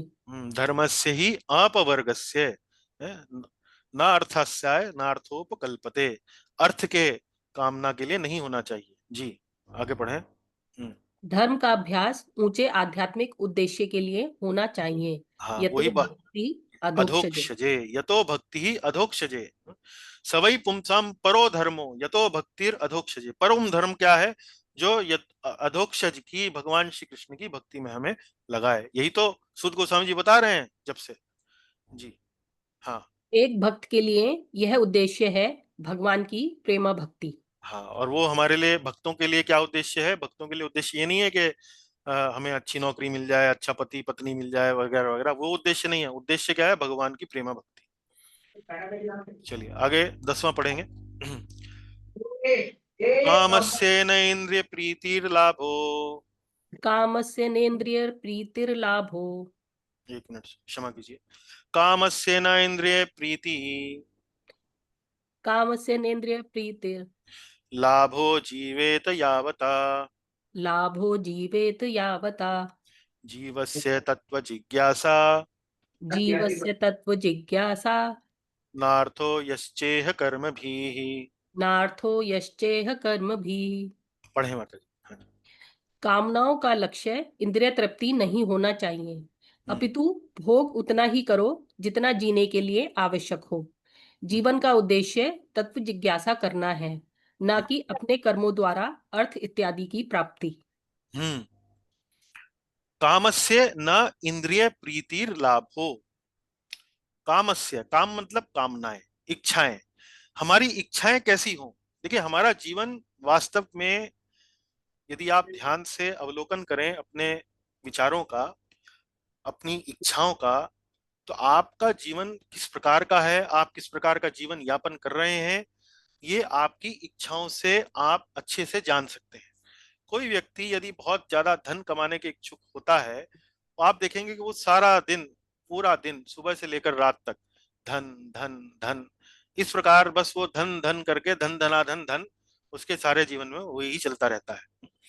लेकिन यहाँ पर श्रीमद् भागवत हमें सचेत कर रही है कि हमारी कामनाएं कैसी हों। हमारी कामनाएं इंद्रिय तृप्ति ना हो, न इंद्रिय प्रीतिर लाभ हो। इंद्रिय तृप्ति नहीं होना चाहिए। हमारी कामनाओं का लक्ष्य इंद्रिय तृप्ति नहीं होना चाहिए। सुबह सुबह या हमारे जीवन में जब भी हम कामनाएं करते हैं, तो ये नहीं होना चाहिए कि जी हमें वास्तव में इस देश का, इस जगत का सबसे धनवान व्यक्ति बनना है। ये कामना लोगों के मन में होती है कि भाई मैं पूरे विश्व पर राज करूं, मेरा सबसे अधिक प्रभाव हो, मेरा बहुत नाम हो, मेरा बहुत धन हो, मेरे पास बहुत धन हो। इस प्रकार ये कामनाएं होती हैं लोगों। क्या आपने कभी इस प्रकार की कामना करी है? मैं वास्तव में भगवान का बहुत अच्छा भक्त बनूं, मैं भगवान का एक अच्छा भक्त बनकर दिखाऊं। इस प्रकार की भी कामनाएं हम विकसित कर सकते हैं। आध्यात्मिक पथ पर मैं बहुत अपनी तरफ से पूरा प्रयास कर कर पूरा जीवन चलने का प्रयास करूं, कम से कम प्रयास तो करूं। मैं कितना सफल होता हूं नहीं होता हूं वो बात अलग है, लेकिन कामना तो कम से कम व्यक्ति के मन में कुछ इस प्रकार की हो जो जीवन जीने योग्य बने। जीवन के लिए वास्तव में किसी को यदि हम बताएं, या किसी हम स्वयं भी उसका अवलोकन करें, तो कम से कम उससे प्रेरणा तो अनुभव करें। तो ये वही बात यहाँ लिखी गई है, कामनाओं का लक्ष्य इंद्रिय तृप्ति नहीं होना चाहिए। और तो कोई व्यक्ति कहेगा भाई इंद्रिय तृप्ति नहीं होना चाहिए, इंद्रियों का संतुष्टि नहीं होना चाहिए, तो क्या भूखे मरे? क्या भूखे मरे? आप कह रहे हैं कि भाई कोई धन ना कमाओ, या धन की प्राप्ति ना करो, या धन के बारे में सोचो नहीं, तो ये इसका अर्थ नहीं है। उसको स्पष्ट किया गया है अगली पंक्ति में। देखिए, जीवेत यावता, जीवेत यावता। देखिए, यदि आपने जन्म लिया है, भक्ति करने के लिए भी तो आपको शरीर चाहिए। शरीर से ही तो आप अपना जप कर पाएंगे, साधन कर पाएंगे, मंदिर जा पाएंगे, भगवान का भजन कीर्तन कर पाएंगे। उसके लिए आपको शरीर की आवश्यकता है। लेकिन यदि आप उसका उद्देश्य केवल इंद्रिय तृप्ति कर लें, तो वो वास्तव में उद्देश्य नहीं होना चाहिए। तो क्या लिखा है? अपितु भोग उतना ही करें जितना जीने के लिए आवश्यक हो। ठीक है, यदि इंद्रियों को, शरीर को ऊर्जा के लिए भोजन चाहिए, भोजन के लिए धन चाहिए, धन के लिए नौकरी चाहिए, नौकरी के लिए आपको एक प्रकार से और साधन चाहिए, वो साधन कीजिए, वो साधन कीजिए, उतना कीजिए कि जितना आपका जीवन यापन करने के लिए पर्याप्त हो। यदि आप विवाहित हैं तो आपके परिवार है, बच्चे हैं, तो बच्चों का जीवन यापन करने के लिए भी आपको धन चाहिए, उनकी पढ़ाई लिखाई, उनकी शिक्षा, उनका बीमारी में उनका इलाज करना, उनके रहने के लिए घर इत्यादि, तो उतना श्रम इत्यादि हमें करना ही चाहिए कि जितना हमारे जीवन जीने के लिए आवश्यक है। लेकिन यदि जीवन का लक्ष्य ही हम बना लें कि भैया हमें तो सिर्फ धन के लिए ही हमारी तो सुबह भी धन से ही होती है सोचने से, और शाम को चेतना में भी धन ही रहता है, तो ये जीवन का उद्देश्य कोई बहुत अच्छा उद्देश्य नहीं है श्रीमद् भागवत के अनुसार। जीवन का उद्देश्य फिर क्या हो? जीवस्य तत्व जिज्ञासा। जीवस्य तत्व जिज्ञासा, जीवन का उद्देश्य होना चाहिए तत्व की जिज्ञासा करना। अब ये तत्व क्या है, ये अगले श्लोक में सूत गोस्वामी जी स्पष्ट करेंगे। ना अर्थो यश्चेह कर्म भी, न कि अपने कर्मों द्वारा अर्थ इत्यादि की प्राप्ति। न अर्थो यश्चेह कर्म भी, न कि अपने कर्मों द्वारा अर्थ इत्यादि की प्राप्ति। तो ये देखिए श्लोक का अर्थ, आशा है आपकी समझ में आया होगा। आगे देखें, पढ़े माता जी धीरे धीरे जी। धर्म अर्थ काम का उद्देश्य इंद्रिय तृप्ति नहीं है। तो यहाँ तो वैसे कामना लिखा है, देखिए पिछले श्लोक में कामस्य न इंद्रिय प्रीतिर लाभो। कामस्य, हमने काम से पहले धर्म और अर्थ भी जोड़ दिया है, क्योंकि धर्म किस लिए करना? अर्थ के लिए। अर्थ किस लिए करना? कामनाओं की पूर्ति के लिए। तो मुख्य रूप से कहना क्या चाह रहे हैं, कामनाओं का उद्देश्य इंद्रिय तृप्ति नहीं होना चाहिए। हमें यदि भक्ति में लगना है तो सबसे पहले अपनी कामनाओं पर बदलना होगा, अपनी इच्छाओं को बदलना होगा, अपनी इच्छाओं को अर्थ से मोड़कर उन्हें भगवान की भक्ति की ओर मोड़ना होगा भक्ति की ओर लगाना होगा। तो कामनाओं का उद्देश्य इंद्रिय तृप्ति नहीं होना चाहिए। फिर क्या होना चाहिए? क्या इंद्रिय तृप्ति बिल्कुल बंद कर दी जाए? अच्छा, तो ठीक है, वही, अगर इंद्रिय तृप्ति ना हो तो क्या इंद्रिय तृप्ति बिल्कुल बंद कर दी जाए? क्या पेट को भोजन देना बंद कर दें? क्या शरीर को वस्त्रों से ढककर शीत से ताप से बचाना बंद कर दें? या इस प्रकार से और भी क्या बिल्कुल पेड़ के नीचे सोएं? क्या कोई घर मकान इत्यादि ना करें? तो उसका उत्तर दिया जा रहा है जी। नहीं, इंद्रिय तृप्ति उतनी ही करें जितना जीवन यापन के लिए आवश्यक हो। पढ़े आगे। इसका यह अर्थ नहीं कि व्यक्ति किसी भिक्षुक की भांति जीवन बिताए। हाँ, भिक्षुक की भांति जीवन बिताने में कोई ये नहीं है कि जो व्यक्ति भिक्षुक की भांति, जो साधु सन्यासी भिक्षुक की भांति जीवन बिता रहे हैं, उनका कोई आलोचना की जा रही है यहाँ पर कहने का अर्थ ये है कि आपको ये नहीं बताया जा रहा है कि यदि आप भिक्षुक की तरह ही रहेंगे चूंकि यदि हमारी सामर्थ्य नहीं है तो हम नहीं रह सकते, लेकिन इसका अर्थ ये नहीं है कि हमें भक्ति करने के लिए सब कुछ छोड़ना है, सब कुछ त्यागना है, ऐसा अर्थ नहीं है जी। अत्यधिक दरिद्रता तथा अत्यधिक धन संपन्नता दोनों ही भक्ति के लिए श्रेयस्कर नहीं है। अत्यधिक दरिद्रता में क्या है कि शरीर जो है वो भक्ति में नहीं लग पाता है। शरीर जो है, मन जो है, वो वास्तव में सिर्फ साधनों को जुटाने में ही पूरा जीवन लगा देता है कि भैया मेरे पास कम से कम एक घर हो जाए, कम से कम मेरे पास इतनी संपत्ति हो जाए कि मैं अपने बच्चों को पढ़ा सकूं, अपने बच्चों को खिला सकूं। तो बहुत अधिक दरिद्रता में भी भक्ति नहीं हो पाती है। और बहुत अधिक संपन्नता में क्या होता है, वो प्रलोभन धन का इतना चौकाचौंध कर देता है व्यक्ति की मानसिकता को, बुद्धि को, कि तो भगवान, मुझे तो भगवान की आवश्यकता ही नहीं है, मैं ही भगवान हूँ, मुझे भगवान की क्या आवश्यकता है। तो अत्यधिक दरिद्रता, अत्यधिक धन संपन्नता वास्तव में दोनों ही भक्ति में के मार्ग में बाधा के समान होते हैं। ऐसा आवश्यक नहीं है, लेकिन सामान्य रूप से देखा जाता है कि ज्यादातर लोग दरिद्रता में वैसे भक्ति नहीं कर पाते हैं और बहुत अधिक संपन्न होते हैं तो वैसे भक्ति नहीं कर पाते हैं जी। उतनी संपन्नता रखें जिससे आपको भक्ति में कठिनाई ना हो। हाँ, उतनी संपन्नता रहनी चाहिए कि आराम से भजन साधन हमारा अच्छे से चलता रहे। पढ़े आगे माता जी, सब बुलेट। स्वास्थ्य अच्छा हो, रहने के लिए पर्याप्त स्थान हो, जीवन यापन के लिए पर्याप्त धन हो। हाँ, उतना प्रयास तो करना ही चाहिए, धार्मिक तरीके से, अच्छे तरीके से, भले तरीके से जी। जीवन के लिए भोजन या भोजन के लिए जीवन। हाँ, तो इस श्लोक में वास्तव में क्या है, जीवन के लिए भोजन या भोजन के लिए जीवन, धन के लिए, जीवन के लिए धन या धन के लिए जीवन। दीदी माता जी, आप कौन सा चुनाव करना चाहेंगे, जीवन के लिए भोजन या भोजन के लिए जीवन? जीवन के लिए भोजन, जीवन के लिए भोजन, अच्छा इसका अर्थ बताएं, भोजन के लिए जीवन का अर्थ क्या हुआ? खाने के लिए जीना। खाने के लिए ही जीना। जो सुबह उठते ही भोजन भोजन भोजन, भोजन भोजन भोजन, सोने से पहले भी भोजन भोजन, और सुबह उठते ही भोजन भोजन, भैया भोजन का अर्थ ये नहीं है कि आपका जीवन ही वास्तव में भोजनमय हो गया है। भोजन हमें इसलिए चाहिए ताकि हम अपना शरीर को स्वस्थ रखें, चला सकें सुचारू रूप से, उतना भोजन तो ठीक है, लेकिन उससे अधिक वो फिर अत्याहार हो जाता है, वो फिर अधिक हो जाता है। चलिए आगे पढ़ें। जीवन का मुख्य उद्देश्य तत्व जिज्ञासा होना चाहिए। हम्म क्या भगवान का नाम नियमित रूप से ले रहे हैं? पढ़ें आगे। क्या प्रतिदिन हरि कथा श्रवण कर पा रहे हैं? हम्म क्या भक्तों का संग कर रहे हैं? हाँ, हमारे जीवन में तत्व जिज्ञासा संभव है कि भाई इतनी ना हो, बहुत अधिक ना हो, लेकिन चलिए थोड़ी भी है, तो कैसे अपने आप को चेक करें कि भाई हम तत्व जिज्ञासा के मार्ग में आगे ठीक ठाक चल रहे हैं? तो इन प्रश्नों का उत्तर दें। यदि इन प्रश्नों का उत्तर हाँ है तो ठीक है, हम प्रयास तो कर रहे हैं। यदि आप जितना भी प्रयास कर रहे हैं उससे थोड़ा बढ़ाने का प्रयास करें, उससे थोड़ा और अधिक करने का प्रयास करें, धीरे धीरे आगे बढ़ें। तो यही वास्तव में जीवन का मुख्य उद्देश्य है। जीवन का उद्देश्य है तत्व जिज्ञासा है, तत्व जिज्ञासा के लिए जीवन, ये वास्तव में उद्देश्य है हमारा। और यदि आप इन प्रश्नों का उत्तर हाँ देते हैं तो मेरा अनुमान है कि आप अच्छी जीवन जी रहे हैं जी। हम्म वाहन आगे का पढ़े। उद्देश्य लक्ष्य तक पहुंचना है, उसे चमकाते रहना नहीं। हाँ, आपने गाड़ी खरीदी, गाड़ी का उद्देश्य क्या है कि भाई मैं यहाँ से दिल्ली जाना है तो दिल्ली चला जाऊं, तो मेरी गाड़ी उतना मेरा साथ दे, उसका इंजन बराबर हो, उसमें तेल डला हो।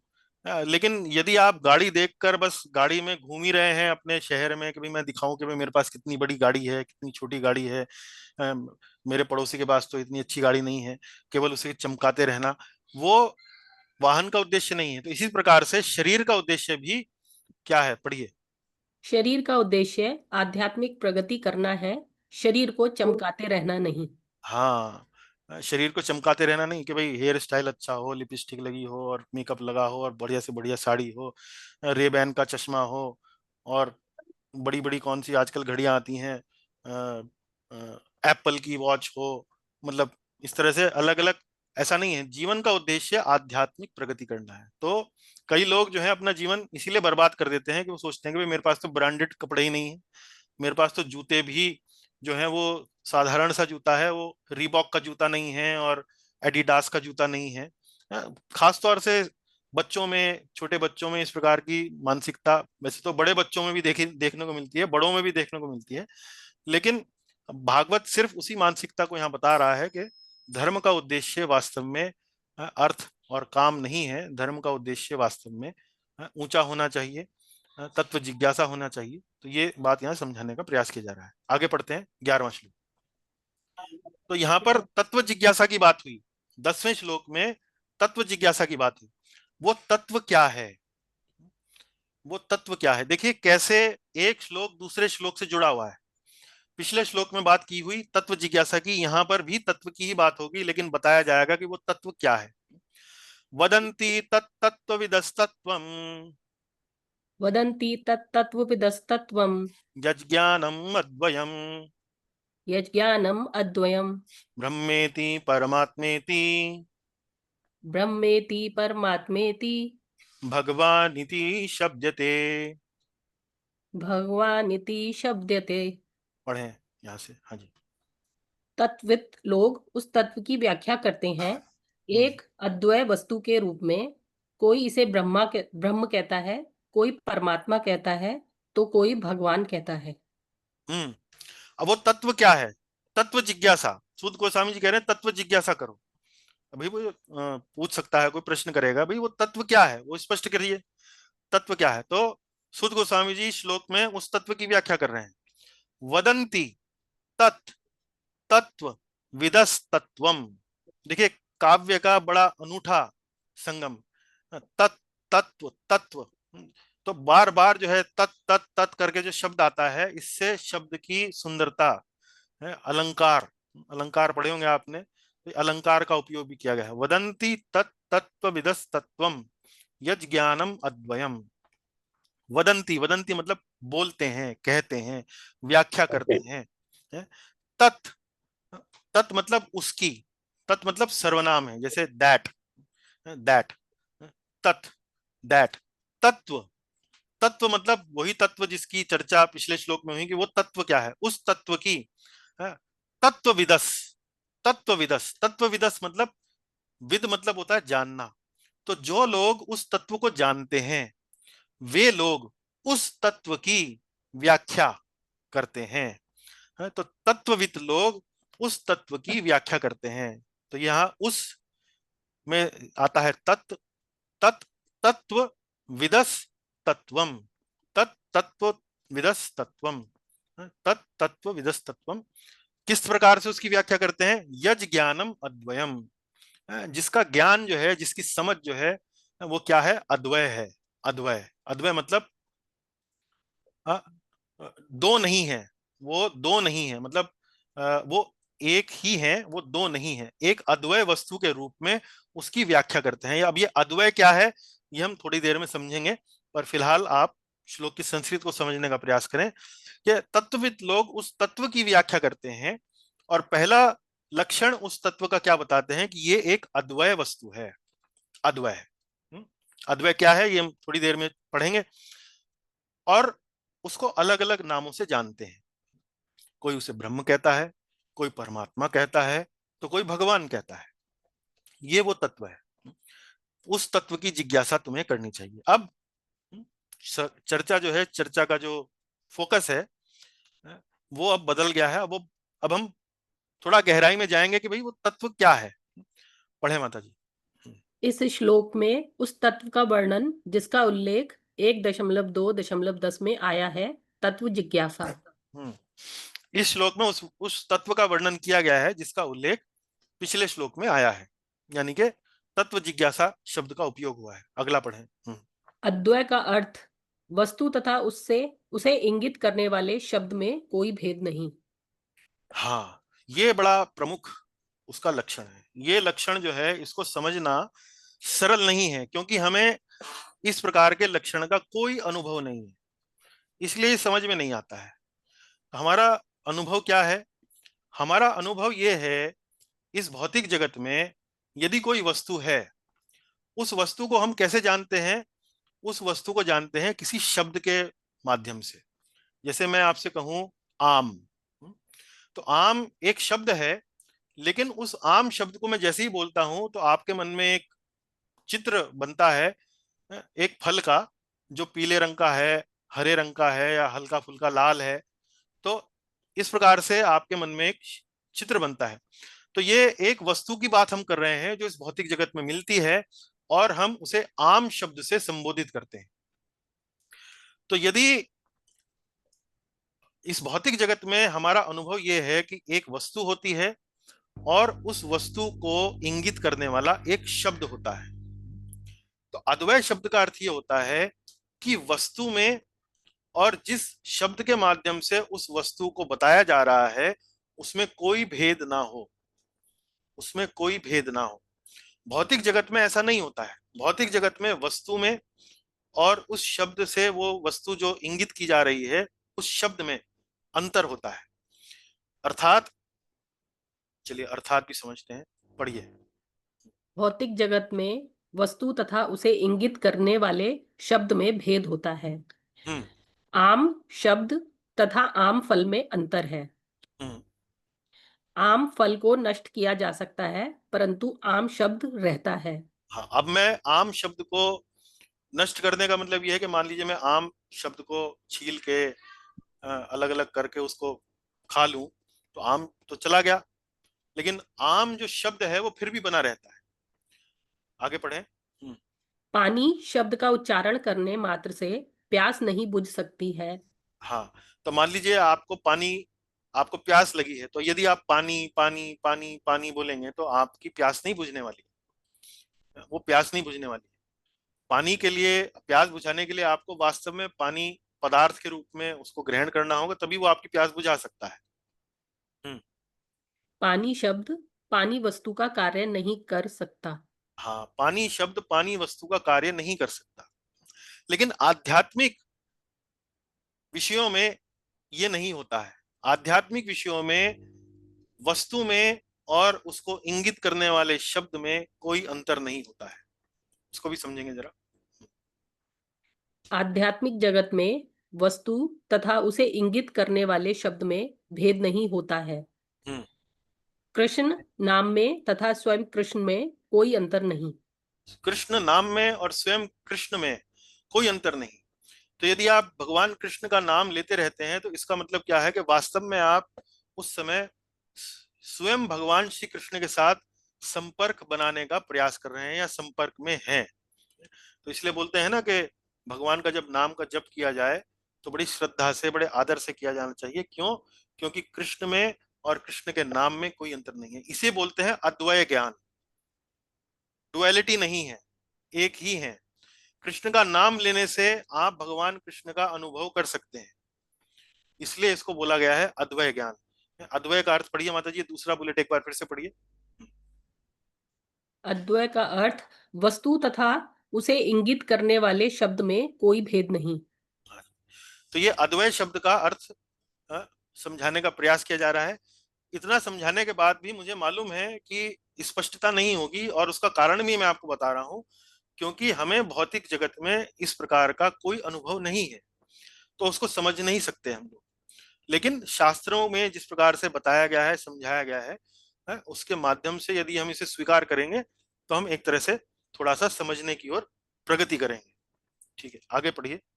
हम्म भिन्न भिन्न लोग इस तत्व को भिन्न भिन्न नामों से जानते हैं। हाँ, आगे पढ़े।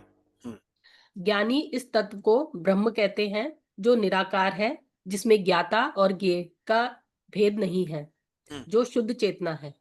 जो शुद्ध चेतना है। तो सबसे पहले इस तत्व का अनुभव, जो सबसे प्रथम अनुभव है, वो इस प्रकार होता है कि ये शुद्ध चेतना है, ये निराकार है, ये कोई शक्ति है जो हमारे चारों ओर है। इस संसार में सब कुछ एक बड़ी व्यवस्था के साथ चल रहा है, कोई ना कोई व्यवस्था है। ये बात हमें स्वीकार करनी होगी, क्योंकि हमारा अनुभव कुछ इस प्रकार का है कि कोई ना कोई शक्ति इस संसार को चला रही है। वो लेकिन शक्ति कौन है, क्या है, उसका कोई भान नहीं है, उसका कोई अंदाजा नहीं है। तो ज्ञानी इस तत्व को ब्रह्म कहते हैं, जो निराकार है, जिसमें ज्ञाता और ज्ञेय का भेद नहीं है। ये पंक्ति समझने का प्रयास करें। ज्ञाता और ज्ञेय, ज्ञाता और ज्ञेय का भेद। ज्ञाता और ज्ञेय का मतलब क्या है? कल्पना कीजिए, कल्पना क्या कीजिए, मतलब ये तो चल ही रहा है। जैसे मैं आपसे संपर्क में हूं इस कंप्यूटर स्क्रीन के माध्यम से। मैं एक व्यक्ति यहाँ पर बैठा हूं, मेरी जो चेतना है वो इस कंप्यूटर स्क्रीन के माध्यम से प्रवेश कर रही है और मेरे शब्दों के रूप में आप तक वहां पहुंच रही है। तो मैं आपको समझ पा रहा हूं, आप मुझे कुछ बताते हैं तो मैं उसे सुनता हूं। तो मैं हो गया ज्ञाता, आप हो गए ज्ञेय। और मेरी जो चेतना यहां से प्रवाहित हो रही है इस कंप्यूटर स्क्रीन के माध्यम से, वो हो गई शुद्ध चेतना। तो ज्ञाता एक आदमी यहाँ स्क्रीन के इस पार, ये मतलब दूसरा व्यक्ति स्क्रीन के उस पार, और दोनों में एक संपर्क है। वो संपर्क किस माध्यम से है? चेतना के माध्यम से है। मैं चेतन हूं, इसलिए मैं जान पा रहा हूं कि आप लोग क्या सोच रहे हैं। आप भी चेतन हैं, ये जान पा रहे हैं कि मैं क्या बोल रहा हूं। तो इसमें तीन वस्तुएं हैं, ज्ञाता, ज्ञेय आप लोग, और ये चेतना। तो ब्रह्म क्या है? ब्रह्म में ज्ञाता और ज्ञेय नहीं है, केवल शुद्ध चेतना। हर जगह सिर्फ शुद्ध चेतना है। तो ब्रह्म की जो अवस्था है, या ब्रह्म की जो परम तत्व की जो चेतना है, जो उसकी समझ है, वो इस प्रकार है कि वास्तव में भगवान अ, सिर्फ एक शक्ति के रूप में हमारे चारों ओर विद्यमान है, एक शक्ति के रूप में विद्यमान है। यहाँ इसको जब ये अनुभूति होने लगती है तो इसको कहते हैं, ये समझ लीजिए एक प्रकार से परम तत्व की ब्रह्म के स्तर पर अनुभूति है। आगे चलते हैं, पढ़िए। योगी इस तत्व को परमात्मा कहते हैं। ये परमात्मा साकार है, चेतन है, इस जगत का कारण है, आधार है, पालक एवं साक्षी है। हाँ, अब ये जो चेतना ब्रह्म के स्तर पर थी, वो चेतना अब थोड़ा और प्रगति करती है।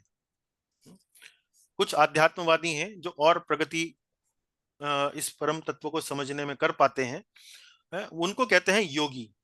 और वो जो प्रगति का स्तर है उसको कहते हैं जिसमें वो परम तत्व को परमात्मा के रूप में समझते हैं। तो ये जो शक्ति है, जो केवल शुद्ध चेतना है, अब वो चेतना किसकी है, ये उनको थोड़ा सा स्पष्ट होने लगता है कि ये चेतना सिर्फ अलग से चेतना नहीं है, ये चेतना वास्तव में किसी पुरुष की है, किसी व्यक्ति की है। वो परमात्मा है, वो परमात्मा है, वो परमात्मा साकार है, उसका एक रूप है। वो परमात्मा चेतन है, चेतन है मतलब वो परमात्मा की चेतना है।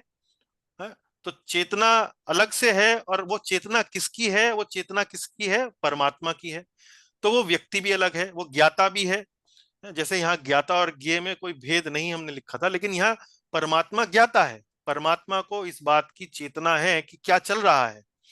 चूंकि उनको क्योंकि वो इस जगत के कारण है, वो इस जगत का आधार है, वो इस जगत के नियंता है, वो इस जगत का नियंत्रण करते हैं, वो इस जगत के पालक हैं, इस जगत के साक्षी हैं। लेकिन ये जो अनुभूति है, इस तत्व की जो परमात्मा के स्तर पर ये जो अनुभूति होती है, ये केवल भौतिक जगत तक ही सीमित है। तो ब्रह्म के स्तर पर भगवान या परम तत्व को समझा जाता है कि ये एक शक्ति है, कोई ना कोई शक्ति इस जगत को चला रही है। दिन होता है, रात होती है, सर्दी होती है तो एक विशेष प्रकार के पौधे, पेड़ पौधे उगते हैं, गर्मी होती है तो एक विशेष प्रकार के पेड़ पौधे उगते हैं। तो लगता है कि सब कुछ कोई व्यवस्था के आधार पर चल रहा है और कोई ना कोई शक्ति है, केवल यहीं तक बात रहती है। लेकिन उस शक्ति के पीछे शक्तिमान कौन है, वो परमात्मा के स्तर पर उनको थोड़ा सा आध्यात्मवादियों को, तत्वविदों को समझ में आने लगता है। अब उनकी जो समझ है वो थोड़ा और ऊंची होती है, और वो समझने लगते हैं कि परमात्मा साकार है, चेतन है। ये चेतना किसकी है वास्तव में, ये चेतना उस परमात्मा की है, इस जगत के नियंत्रण करता है, इस जगत पर नजर रखते हैं, लेकिन वो वास्तव में हृदय के भीतर विराजमान है। और योगी जन उनका दर्शन कहाँ करते हैं, हृदय के भीतर करते हैं। तो ये दूसरी प्रगतिशील अवस्था है जिसमें ब्रह्म से आगे बढ़कर वो परमात्मा के रूप में उस परम तत्व को समझने लगते हैं। तीसरा पढ़ें। भक्तगण इस तत्व को भगवान कहते हैं। ये भगवान 6 ऐश्वर्यों से युक्त हैं। ये हृदय के भीतर भी हैं एवं बाहर भी। ये भौतिक जगत का आधार हैं, किंतु इनका अपना धाम भी है। इनके अनंत गुण हैं, लीलाएं हैं। हाँ, अब अगला और जिसको कहते हैं सर्वश्रेष्ठ, सर्वोच्च परम तत्व की अनुभूति। सर्वोच्च अनुभूति क्या है, वो है भगवान अनुभूति। इसमें ये जो जिनको हम परमात्मा समझने वाले समझ रहे थे, ये हम समझने लगते हैं कि वास्तव में परमात्मा केवल भौतिक जगत तक ही सीमित नहीं है, ये परमात्मा का तो अपना धाम भी है, आध्यात्मिक जगत में इनका धाम भी है। और इस परमात्मा के तो कुछ ही गुण हमें पता थे कि नियंत्रण करते हैं, साक्षी हैं, पालक हैं। लेकिन जो भगवान हैं, उनकी तो अनंत गुण है, उनकी तो लीलाएं भी अनेक हैं, उनके तो माता भी हैं, पिता भी हैं, उनके मित्र भी हैं, सखा भी हैं, है? तो यहाँ इनके अनंत गुण हैं, इनकी अनंत लीलाएं हैं, इनका अपना धाम भी है। धाम ना स्वेन निरस्त कुहकम, आपने पहला जो श्लोक पढ़ा है कि परम सत्य का आपने अलग अलग जो गुण, जो उनके जो क्वालिटीज आपने वहां पढ़ी, उसमें आपने क्या पढ़ा, उसमें ये भी पढ़ा कि उनका अपना धाम भी है। तो परमात्मा के स्तर पर ये नहीं कहा जाता कि उनका अपना धाम है, क्योंकि परमात्मा का जो दायरा है वो केवल भौतिक जगत तक ही सीमित है। लेकिन भगवान का दायरा जो है वो भौतिक जगत तक भी है और भौतिक जगत के बाहर भी है, आध्यात्मिक जगत में भी है। और ये जो भगवान है, ये हृदय के भीतर भी हैं और हृदय के बाहर भी हैं। हृदय के बाहर से मतलब आप इनका अपने नेत्रों से दर्शन भी कर सकते हैं, बाहर साक्षात रूप में। तो ये 6 ऐश्वर्यों से युक्त हैं। 6 ऐश्वर्य क्या, इनके पास अनंत बल है, इनके पास समस्त बुद्धि है, समस्त ज्ञान है, समस्त वैराग्य है, समस्त शक्ति है। इस प्रकार से इनके पास 6 प्रकार के ऐश्वर्य हैं। तो ये अब वो जो अनुभूति है परम तत्व की, ये सर्वश्रेष्ठ अनुभूति है जिसे हम भगवान कहते हैं। और इसको जानने वाले कौन है? इसको जानने वाले भक्तगण हैं। तो भगवान अनुभूति में परमात्मा अनुभूति भी है और ब्रह्म अनुभूति भी है। ब्रह्म में क्या है? शुद्ध चेतना, सिर्फ चेतना। वो चेतना किसकी है? वो चेतना भगवान की है। तो भगवान जब हम बोलते हैं तो न केवल भगवान को समझते हैं बल्कि उस चेतना को भी समझने लगते हैं। तो ये भगवान जो है वास्तव में नियंता भी हैं, पालक भी हैं, साक्षी हैं। मतलब भगवान अनुभूति में परमात्मा अनुभूति भी है और ब्रह्म अनुभूति भी है।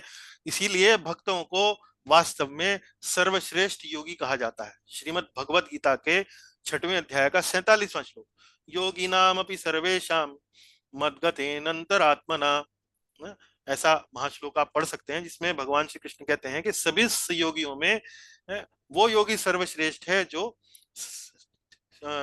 सब समय, हर समय मेरा ही भजन करता है, मेरा ही ध्यान करता है। चलिए आगे पढ़ें। इस तत्व की भगवान अनुभूति में परमात्मा व ब्रह्म अनुभूति निहित है। हाँ, भगवान अनुभूति में परमात्मा और ब्रह्म अनुभूति निहित है, उसके अंदर ही है जी।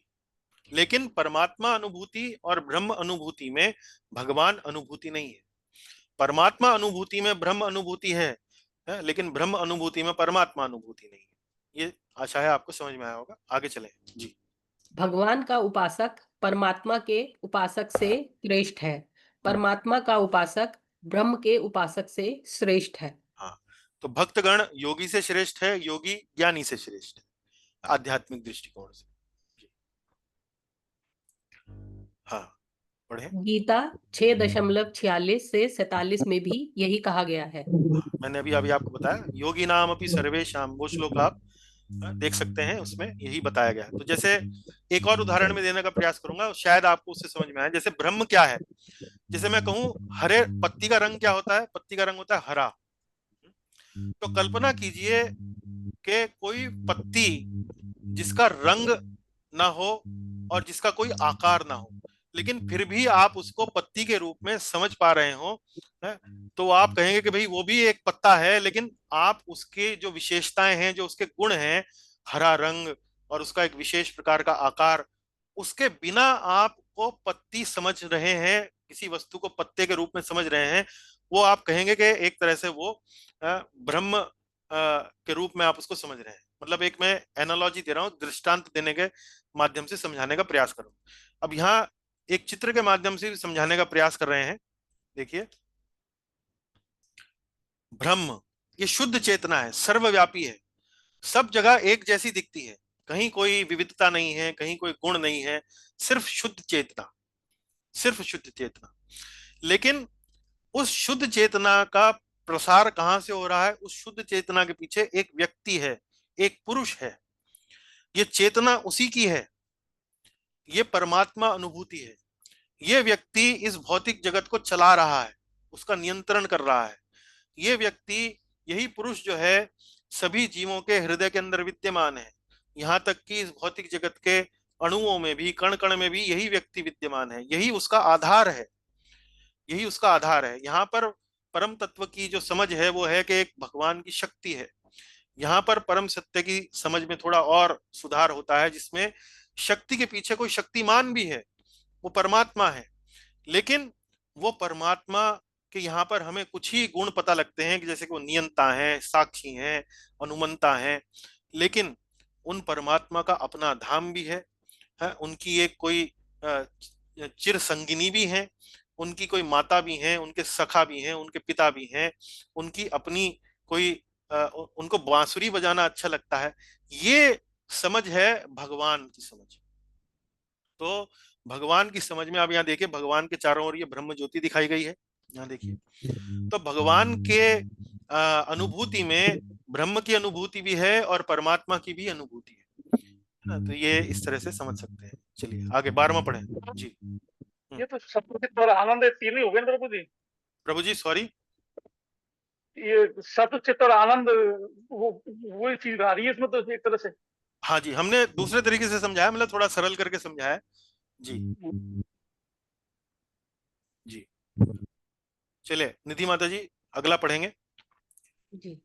तच्छ्रद्धाना मुनियो तच्छ्रद्धाना मुनियो ज्ञान वैराग्य युक्तया ज्ञान वैराग्य युक्तया पश्यन्त्यात्मनि चात्मनम् पश्यन्त्यात्मनि चात्मानं भक्त्या श्रुतग्रहीतया। भक्त्या श्रुतग्रहीतया। हाँ, यहाँ से पढ़िए इसका जो मुख्य संदेश है। गंभीर।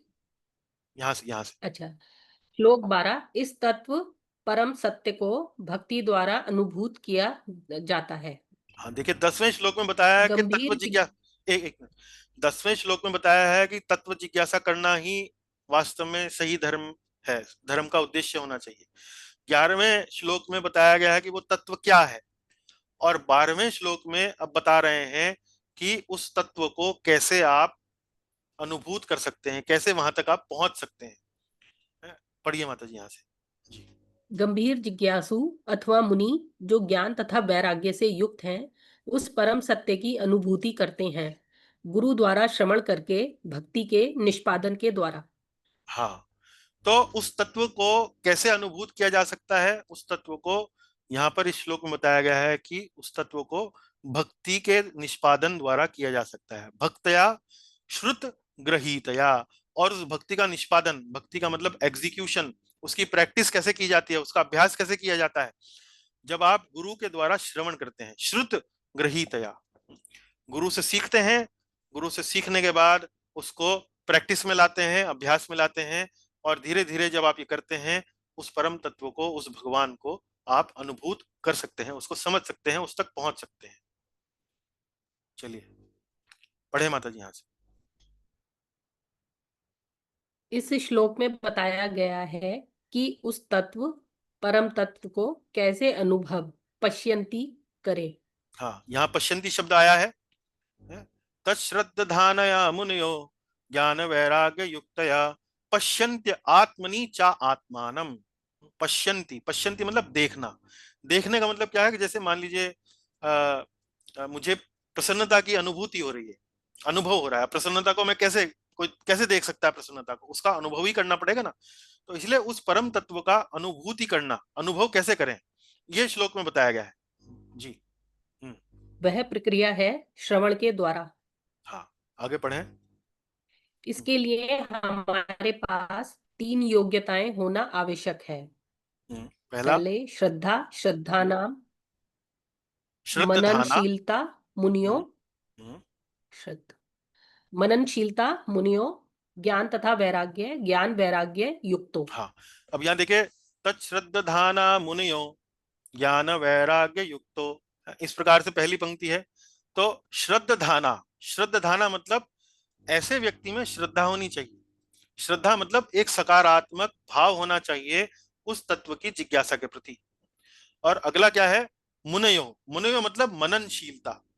मननशीलता मतलब उसको सुनने के बाद, श्रवण करने के बाद उस पर मनन करना, चिंतन करना, कैसे ये होना चाहिए, क्या होना चाहिए, ये एक गुण उसके अंदर होना चाहिए। और तीसरा ज्ञान तथा वैराग्य होना चाहिए। ज्ञान तथा वैराग्य मतलब ज्ञान, वैराग्य मतलब भौतिक जगत की जो प्रलोभन है उनसे थोड़ा सा कम से कम वैराग्य उसके अंदर होना चाहिए। तब जाकर वो वास्तव में इस परम सत्य को समझने के लिए आरंभ कर सकता है, अपना जो यात्रा है उसको आरंभ कर सकता है। ज्ञान का मतलब क्या है, ज्ञान का मतलब ये है कि उसको ये कम से कम अनुभव इतना तो होना चाहिए कि भौतिक वस्तुओं में वास्तव में परम सुख नहीं मिल सकता है।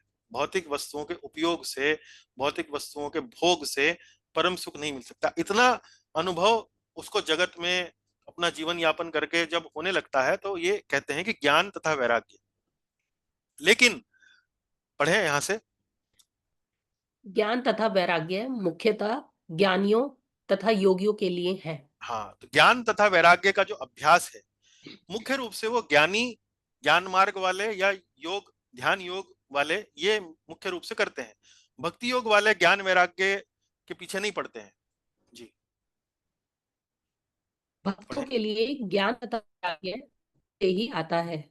हाँ, हमने पढ़ा था पिछले श्लोकों में कि भाई ज्ञान तथा वैराग्य जो है, भक्ति जब करता है कोई व्यक्ति, तो जनत्यासु वैराग्यम ज्ञानम च यद हेतुकम, ये हमने पढ़ा अभी कुछ समय पहले पिछली कक्षा में पढ़ा। तो भक्तों के लिए ज्ञान तथा वैराग्य का मतलब ये है कि वो यदि भक्ति करते हैं, वो अपने आप में ही ज्ञान तथा वैराग्य को उत्पन्न कर देता है। जी। इस श्लोक के अन्य अर्थ यह भी हो सकता है कि भक्ति के द्वारा ही परम सत्य के तीनों पक्ष ब्रह्म, परमात्मा, भगवान अनुभूत किए जा सकते हैं। हाँ, तो एक अर्थ ये भी निकाल सकते हैं आप कि यदि आप भक्ति करेंगे तो आप उसमें जो पिछले श्लोक में ब्रह्मेति परमात्मेति भगवान इति शब्द थे, इस श्लोक से जो व्याख्या की गई है परम तत्व की, तो केवल केवल भक्ति मात्र करने से आपको तीनों जो परम सत्य के, परम तत्व के जो पक्ष हैं, उनकी अनुभूति के जो पक्ष हैं, उनको आप प्राप्त कर सकते हैं। चलिए, वर्णाश्रम का उद्देश्य श्री हरि की संतुष्टि है। अब पुनः जो चर्चा है वो वर्णाश्रम पर आ गई। चर्चा शुरू कहां से हुई थी? 8वें श्लोक में वर्णाश्रम, क्योंकि वर्णाश्रम ही प्रचलित धर्म है उस समय का, तो इसलिए सूत गोस्वामी जी वर्णाश्रम को लेकर चर्चा कर रहे हैं। अब पुनः चर्चा वर्णाश्रम पर आ गई। अतः पुंभिर्द्विज श्रेष्ठा, अतः पुंभिर्द्विज श्रेष्ठा वर्णाश्रम विभागशः, आश्रम विभागशः स्वनिष्ठितस्य धर्मस्य स्वानुष्ठितस्य धर्मस्य संसिद्धिर्हरितोषणम्। संसिद्धिर्हरितोषणम्। अतः पुंभिर्द्विज श्रेष्ठ। अतः पढ़िए। अतः हे द्विज श्रेष्ठो, मानवता द्वारा वर्णाश्रम विभाग के अनुसार अपने अपने धर्म के पालन की पूर्ण सिद्धि वास्तव में श्री हरि में ही है। श्री हरि की तुष्टि में ही है। तो अब वो बता रहे हैं कि कोई व्यक्ति ये पूछे कि भाई आपने भक्ति तो बता दी और हम तो कर रहे हैं पालन वर्णाश्रम का, और भक्ति में आप बता रहे हैं श्रवण कीर्तन, तो भाई हम क्या करें? वर्णाश्रम वाले क्या करें? वर्णाश्रम करना छोड़ दें या वर्णाश्रम में भक्ति जोड़ लें तो उससे भी काम हो जाएगा, क्या करें? तो उसी बात का उत्तर यहाँ दे रहे हैं। अतः पुंभिर द्विज श्रेष्ठ मानव, अतः हे द्विज श्रेष्ठों, मानवता द्वारा वर्णाश्रम विभाग के अनुसार अपने अपने धर्म के पालन की पूर्ण सिद्धि वास्तव में श्री हरि की तुष्टि में ही है। तो यहाँ सूत गोस्वामी जी कह रहे हैं कि यदि कोई व्यक्ति वर्णाश्रम धर्म का पालन करने में लगा हुआ है, अपने अपने स्वनिष्ठितस्य धर्मस्य, अपने अपने वर्ण के, अपने अपने आश्रम के अनुसार अपने अपने कर्तव्य का पालन करने में लगा हुआ है, तो उसकी पूर्ण सिद्धि क्या है? उसकी परफेक्शन क्या है? उसकी पूर्ण सिद्धि है भगवान हरि की तुष्टि। तो अपने आप में सिर्फ कर्तव्य पालन करना ही पर्याप्त नहीं है, उस कर्तव्य पालन से वास्तव में भगवान की तुष्टि होनी चाहिए। ये उद्देश्य होना चाहिए वर्णाश्रम धर्म का। कि ये बता रहे हैं कि आप वर्णाश्रम धर्म कर रहे हैं, करते रहिए, लेकिन उसे आप भक्ति में परिवर्तित कर सकते हैं यदि आपका जो कर्तव्य है वो भगवान की तुष्टि के लिए किया जाए, तो वही कर्तव्य जो है वो भक्ति में परिवर्तित हो जाएगा। आगे पढ़ें माता जी। अब पुनः चर्चा वर्णाश्रम धर्म पर आ जाती है। वर्णाश्रम धर्म उस समय मुख्य व प्रचलित धर्म था। चलिए आगे पढ़ें। यदि भक्ति ही मुख्य विधि है तो वर्णाश्रम धर्म में बताए गए कर्तव्यों का क्या? इस प्रश्न को यहाँ संबोधित किया गया है। आगे पढ़ें। वर्णाश्रम धर्म का अभ्यास इस प्रकार किया जाए कि श्री हरि की पूर्ण संतुष्टि हो। हाँ, तो आपको वर्णाश्रम धर्म छोड़ने की आवश्यकता नहीं है। आप एक क्षत्रिय के रूप में कार्य कर रहे हैं, या एक वैश्य के, ब्राह्मण के रूप में कार्य कर रहे हैं, या ब्रह्मचर्य, गृहस्थ, वानप्रस्थ, सन्यासी, किसी भी अवस्था में है जीवन की, आप उसको इस प्रकार अपने कार्य को निष्पादित करें कि उसमें भगवान की जो चेतना है, भगवान का जो भाव है वो मुख्य हो, और इस प्रकार से करें कि उनकी संतुष्टि के लिए वो कार्य कर रहे हैं, उनको अपने जीवन के केंद्र में रखकर करें। तो यही इस प्रकार का अभ्यास, वर्णाश्रम का अभ्यास, आपका भक्ति के अभ्यास में परिवर्तित हो जाएगा। जी आगे पढ़ें। पूर्व में भी सूत गोस्वामी ने कहा कि वर्णाश्रम धर्म का अभ्यास जो भगवान की कथा में रुचि उत्पन्न ना करे वह श्रमेव ही केवलम है। हाँ, पहले ही पढ़ चुके हैं, अभी आज ही पढ़ा हमने। केवल वो श्रम ही है, व्यर्थ का श्रम ही है। जी, आगे पढ़े। वर्णाश्रम धर्म का उद्देश्य एक वर्ण का दूसरे वर्ण पर आधिपत्य स्थापित करना नहीं है। हाँ, ये आपको प्रभुपाद जी के तात्पर्य में मिलेगा ये पंक्ति। वहां पर उन्होंने आधुनिक समाज की जो वर्णाश्रम की जो समझ है उसको स्पष्ट करने के लिए उन्होंने ये लिखा है कि कई लोग सोचते हैं कि वर्णाश्रम मतलब ब्राह्मण समाज जो है वो वैश्य समाज को नीचा दिखाने के लिए या उन पर नियंत्रण करने के लिए, या शूद्र समाज पर नियंत्रण करने के लिए, या क्षत्रियों का शूद्रों पर नियंत्रण करने के लिए, या वैश्यों पर नियंत्रण करने के लिए। ऐसा नहीं है। श्रीमद् भागवत का जो श्लोक है उसमें स्पष्ट है कि कम से कम शास्त्र का दृष्टि नहीं है। शास्त्र की दृष्टि ये है कि वर्णाश्रम की मुख्य रूप से जो उद्देश्य है वो है श्री हरि की संतुष्टि। हाँ, समसिद्धिर हरि तोषणम। आगे 14वां। अब यहाँ पर वो जो भक्ति है वो किस प्रकार की जाए, वो उसकी अलग अलग कौन सी विधियां हैं, मुख्य कौन सी विधियां हैं, उन पर चर्चा की जा रही है। भगवान के प्रति एक निष्ठ भक्ति। तस्मादेकेन मनसा तस्मादेकेन मनसा भगवान सात्वतां पतिः भगवान सात्वतां पतिः श्रोतव्यः कीर्तितव्यश्च श्रोतव्य कीर्तितव्यश्च ध्येयः पूजयश्च नित्यदा। ध्येय पूज्य नित्यदा। ध्येयः पूज्यश्च नित्यदा। ध्येय पूजश्च नित्यदा। पढ़िए। हाँ जी। अतः एकाग्र मन से भक्तोगामी श्री भगवान का श्रवण कीर्तन ध्यान एवं पूजन नित्य करना चाहिए। हाँ, तो अब वो कह रहे हैं कि भाई इतनी सब बात बताने के पीछे वास्तव में आप ये समझ जाइए कि आप वर्णाश्रम में हैं या नहीं हैं, जो भी आपकी अवस्था है, आपको भगवान का श्रवण कीर्तन ध्यान एवं पूजन नित्य करना चाहिए और एकाग्र मन से करना चाहिए। तस्माद एकेन मनसा, एकेन मनसा और नित्यदा। नित्यदा मतलब नित्य। ऐसा नहीं है कि जी मंडे करेंगे, ट्यूसडे वेडनेसडे छुट्टी, थर्सडे करेंगे, फ्राइडे सैटरडे संडे छुट्टी। ऐसा नहीं है। नित्यदा, मंडे टू संडे 24 घंटे भगवान का एकाग्र मन से नित्य श्रवण कीर्तन ध्यान एवं पूजन करना चाहिए। अतः क्यों? क्योंकि वास्तव में इससे आप भगवान को तत्व को प्राप्त कर सकते हैं, तत्व की अनुभूति कर सकते हैं। चलिए पढ़िए माता जी।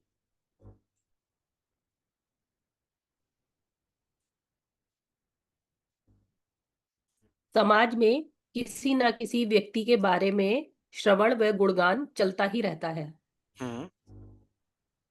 परंतु ऐसे श्रवण व गुणगान से हमें कोई आध्यात्मिक लाभ नहीं मिलने वाला।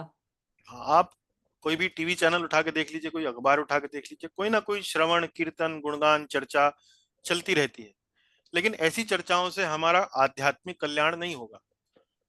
हमारा कल्याण किस लिए होगा, कैसे होगा? पढ़ें। यदि भक्ति ही जीवन का परम धर्म है तो हमें चाहिए कि हम अपनी इस श्रवण कीर्तन के प्रवृत्ति को भगवान की ओर मोड़ें। हाँ, तो ये जो श्रवण कीर्तन की गुणगान करने की चर्चा करने की जो हमारी प्रवृत्ति है उसे हम भगवान की ओर मोड़ें। 1 घंटा मोड़ें, 2 घंटा मोड़ें, कम से कम कुछ समय दें। आगे। एकेन मनसा अति महत्वपूर्ण है। हाँ, इस श्लोक में एक शब्द आया एकेन मनसा, उसका मतलब क्या है? भक्ति का अभ्यास पूर्ण मनोयोग चेतना ध्यान से किया जाना चाहिए। हाँ, एकेन मनसा, एक मन से। देखिए मन शब्द आया यहाँ पर, मन शब्द। मन शब्द महत्वपूर्ण है क्योंकि वास्तव में मन ही हमारे समस्याओं का कारण है। भटका हुआ मन, मन के अंदर जो अनेक अनेक प्रकार की भौतिक कामनाएं हैं वही हमारी मूल समस्याओं का कारण है। जन्म मृत्यु का जो चक्र है वो मन से ही जुड़ा हुआ है, क्योंकि मन से ही हमें अगला जन्म मिलता है। मन में जो संस्कार बैठ जाते हैं उनके आधार पर ही अगला जन्म मिलता है। लेकिन यदि उसी मन में आध्यात्मिक संस्कार होंगे तो हमारा जन्म जो है वो नहीं होगा। आगे। नित्यदा नियमित रूप से किया जाना चाहिए। और इस श्लोक में, हाँ जी पढ़ें। इस श्लोक में भक्ति के 4 महत्वपूर्ण अंगों का उल्लेख है। हाँ, 4 महत्वपूर्ण अंग कौन कौन से हैं? श्रवण, कीर्तन, ध्यान और पूज्य। पूज्य मतलब पूजा। तो वो 4 अंग हैं। और उसके बाद च भी लगा है। च भी मतलब इसके अतिरिक्त भी और भी अंग हैं। हमने भक्ति रसामृत सिंधु में बहुत सारे अंग बताए हैं आपको, लेकिन मुख्य प्रमुख 4 अंग जो हैं इस श्लोक में सूत गोस्वामी जी बता रहे हैं। तो अब इसके साथ हाँ, इससे इससे सुख उपजेगा। आपके घर में, परिवार में, समाज में, जीवन में सुख आपका इससे आएगा। यदि आप ध्यान, श्रवण, कीर्तन, ध्यान, पूजन भगवान का करते हैं तो ये कल्याणकारी है जी। अंतिम श्लोक फिर छोड़ देते हैं आपको जी। भगवत स्मरण कर्म की गांठ को काटता है। यद अनुध्यासिना युक्तः यद अनुध्यासिना युक्ताः कर्म ग्रंथि निबंधनम कर्म ग्रंथि निबंधनम छिन्दन्ति को विदास्तस्य छिन्दन्ति को विदास्तस्य को न कुर्यात् कथारतिम्। को न कुर्यात् कथारतिम्। हाँ, पढ़ें। जिस श्री हरि की ध्यान रूपी तलवार से ज्ञानी जन कर्म ग्रंथि के बंधन को काट डालते हैं, उन श्री हरि की कथा में ऐसा कौन है जिसकी रति न होगी। हाँ, अब यहाँ पर एक प्रश्न के माध्यम से ये सूत गोस्वामी जी इतना वर्णन करने के बाद, वर्णाश्रम का वर्णन किया, वर्णाश्रम का उद्देश्य बताया कि भक्ति है, वर्णाश्रम का उद्देश्य बताया भगवान की कथा में रुचि है, तो ये सब बताने के बाद अब वो कह रहे हैं कि भाई इतना भक्ति का लाभ सुनने के बाद कोई मूर्ख ही होगा, कोई मूर्ख ही होगा जो वास्तव में भगवान की कथाओं में रुचि नहीं लेगा, जिसका आकर्षण भगवान की कथाओं में, भगवान की कथाओं की रति में, भगवान की कथाओं के आकर्षण में नहीं होगा। ऐसा वो कह रहे हैं। यद अनुध्यासिना युक्तः। अनुध्य, अनुध्य मतलब भगवान का स्मरण। आसीना, आसीना शब्द का अर्थ होता है तलवार। तलवार, जैसे तलवार किस लिए होती है? काटने के लिए। कर्म ग्रंथि निबंधनम, तो भगवान के स्मरण की तलवार से है हमारा कर्म ग्रंथि निबंधनम, हमारे जो कर्म की जो ग्रंथि है, कर्मों की जो गांठ है वो कटती है। छिंदंती कोविदास्तस्य, छिंदंती, छिंदंती मतलब कटती है। कोविद, कोविद का अर्थ है ज्ञानी जन, जो वास्तव में आध्यात्मिक विषयों में रुचि लेते हैं, ऐसे कोविद, उनको कोविद बोलते हैं। कोविदास्तस्य, तस्य, देखिए तस्य शब्द फिर से आया है। छिंदंती कोविदास्तस्य को ना कुर्यात कथारतिम, तो को ना कुर्यात, कौन ऐसा होगा जो करेगा कथा में रति नहीं, कौन ऐसा नहीं होगा जो कथा में रति जिसका नहीं होगा। ये श्लोक है, मुख्य रूप से बड़ा संक्षेप में इसका वर्णन कर देंगे, यहाँ पर कोई ज्यादा लंबा नहीं है। पढ़े माता जी। यहाँ पर स्मरण की बात है जो हमारे मन में होता है। हाँ, मन में ही स्मरण होता है, मन में ही भावनाएं आती हैं, मन से ही स्मरण करते हैं। कर्म ग्रंथि, कर्म का बंधन, इसका कारण भी हमारा मन ही है। हाँ, तो मन ही, मन में ही जिज्ञासाएं होती हैं, मन में ही कामनाएं होती हैं, उन्हीं कामनाओं के कारण हम कोई ना कोई कर्म करते हैं, और वो कर्म अगर अच्छा ना हो तो हम कर्म के बंधन में पड़ते रहते हैं। तो मन ही वास्तव में हमारे कर्म में के बंधन में पड़ने का कारण है, और स्मरण की बात यहाँ की जा रही है जिसका संबंध भी मन से ही है।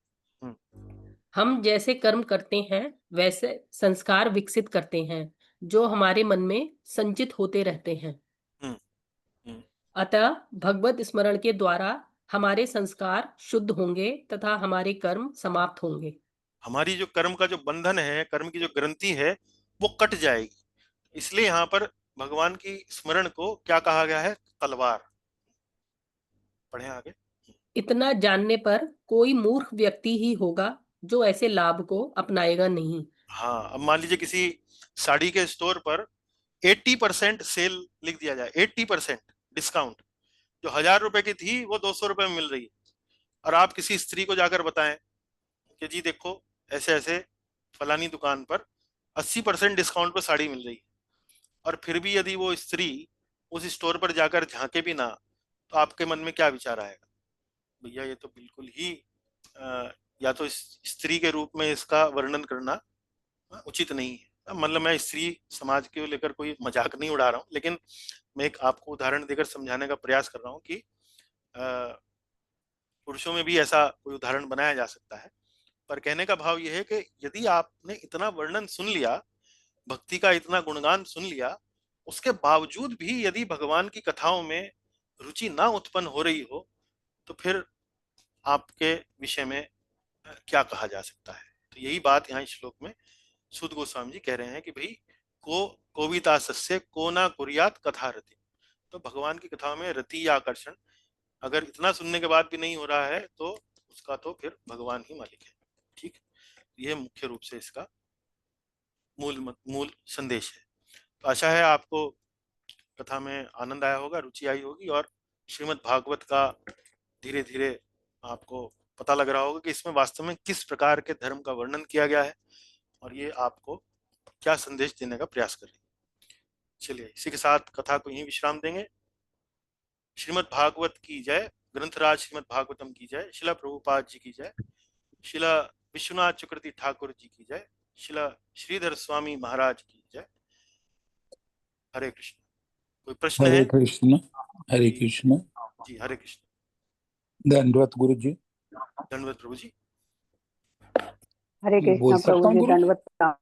दंडवत माता जी पूछें। हेमा जी आपका प्रश्न पूछें जी। जी प्रभु जी, बहुत सुंदर तरीके से आप बता रहे हो। मेरे दो थोड़ी शंकाएं हैं कि आपने जो पवर्ग और अपवर्ग इसमें बताया था, तो ये कर्मी तो पवर्ग में आना चाहिए ना? हाँ कह सकते हैं, कर्मी का मुख्य रूप से जो रुझान है वो पवर्ग में ही है। जी। और दूसरी बात यह है ज्ञाता और ज्ञेय, इसमें जो बताया आपने, तो जो उदाहरण दिया आपने, जैसे आप ज्ञाता हो, हम लोग ज्ञेय है, तो यहाँ तो चेतना में फर्क है। वैसे आध्यात्मिक जगत में वो नहीं रहता है, इस तरह से समझ सकते हैं। यहाँ तो आपकी चेतना में और जो चेतना आप चेतना जो हमें ये कर रहे हो, तो दोनों चेतना में तो फर्क है यहाँ। मैं ये बताना चाह रहा हूँ जी, ज्ञाता ये और चेतना, वो चेतना आपकी भी हो सकती है, वो चेतना मेरी भी हो सकती है। लेकिन बात यह है कि चेतना जो तीसरा जो एलिमेंट है, जो तीसरा जो पदार्थ है, वो है वस्तु है, वो चेतना है। तो ब्रह्म को समझाने के लिए ये बताया जा रहा है कि ये ब्रह्म का जो हम लोग समझ हमारी होती है वो केवल शुद्ध चेतना, उसमें ज्ञाता और ज्ञेय वो आ, आ, वो पिक्चर में नहीं है। केवल शुद्ध चेतना, वो चेतना किसकी है और वो चेतना किसकी ओर अग्रसर है, ऐसा कोई उसके अंदर अनुभूति नहीं होती है। जैसे मैंने आपको बताया ना कि ब्रह्म इसके स्तर पर जो समझ होती है वो ये है कि ये जो परम तत्व है, ये वास्तव में एक शक्ति है। जो मैं चेतना की बात कर रहा हूँ वो आपको समझ लीजिए, वो कह सकते हैं वो एक शक्ति है। उस शक्ति से ये सब जगत चल रहा है, लेकिन उस शक्ति के पीछे कोई शक्तिमान है ऐसा अनुभव वहां नहीं होता है। अब आप समझ पा रही हैं?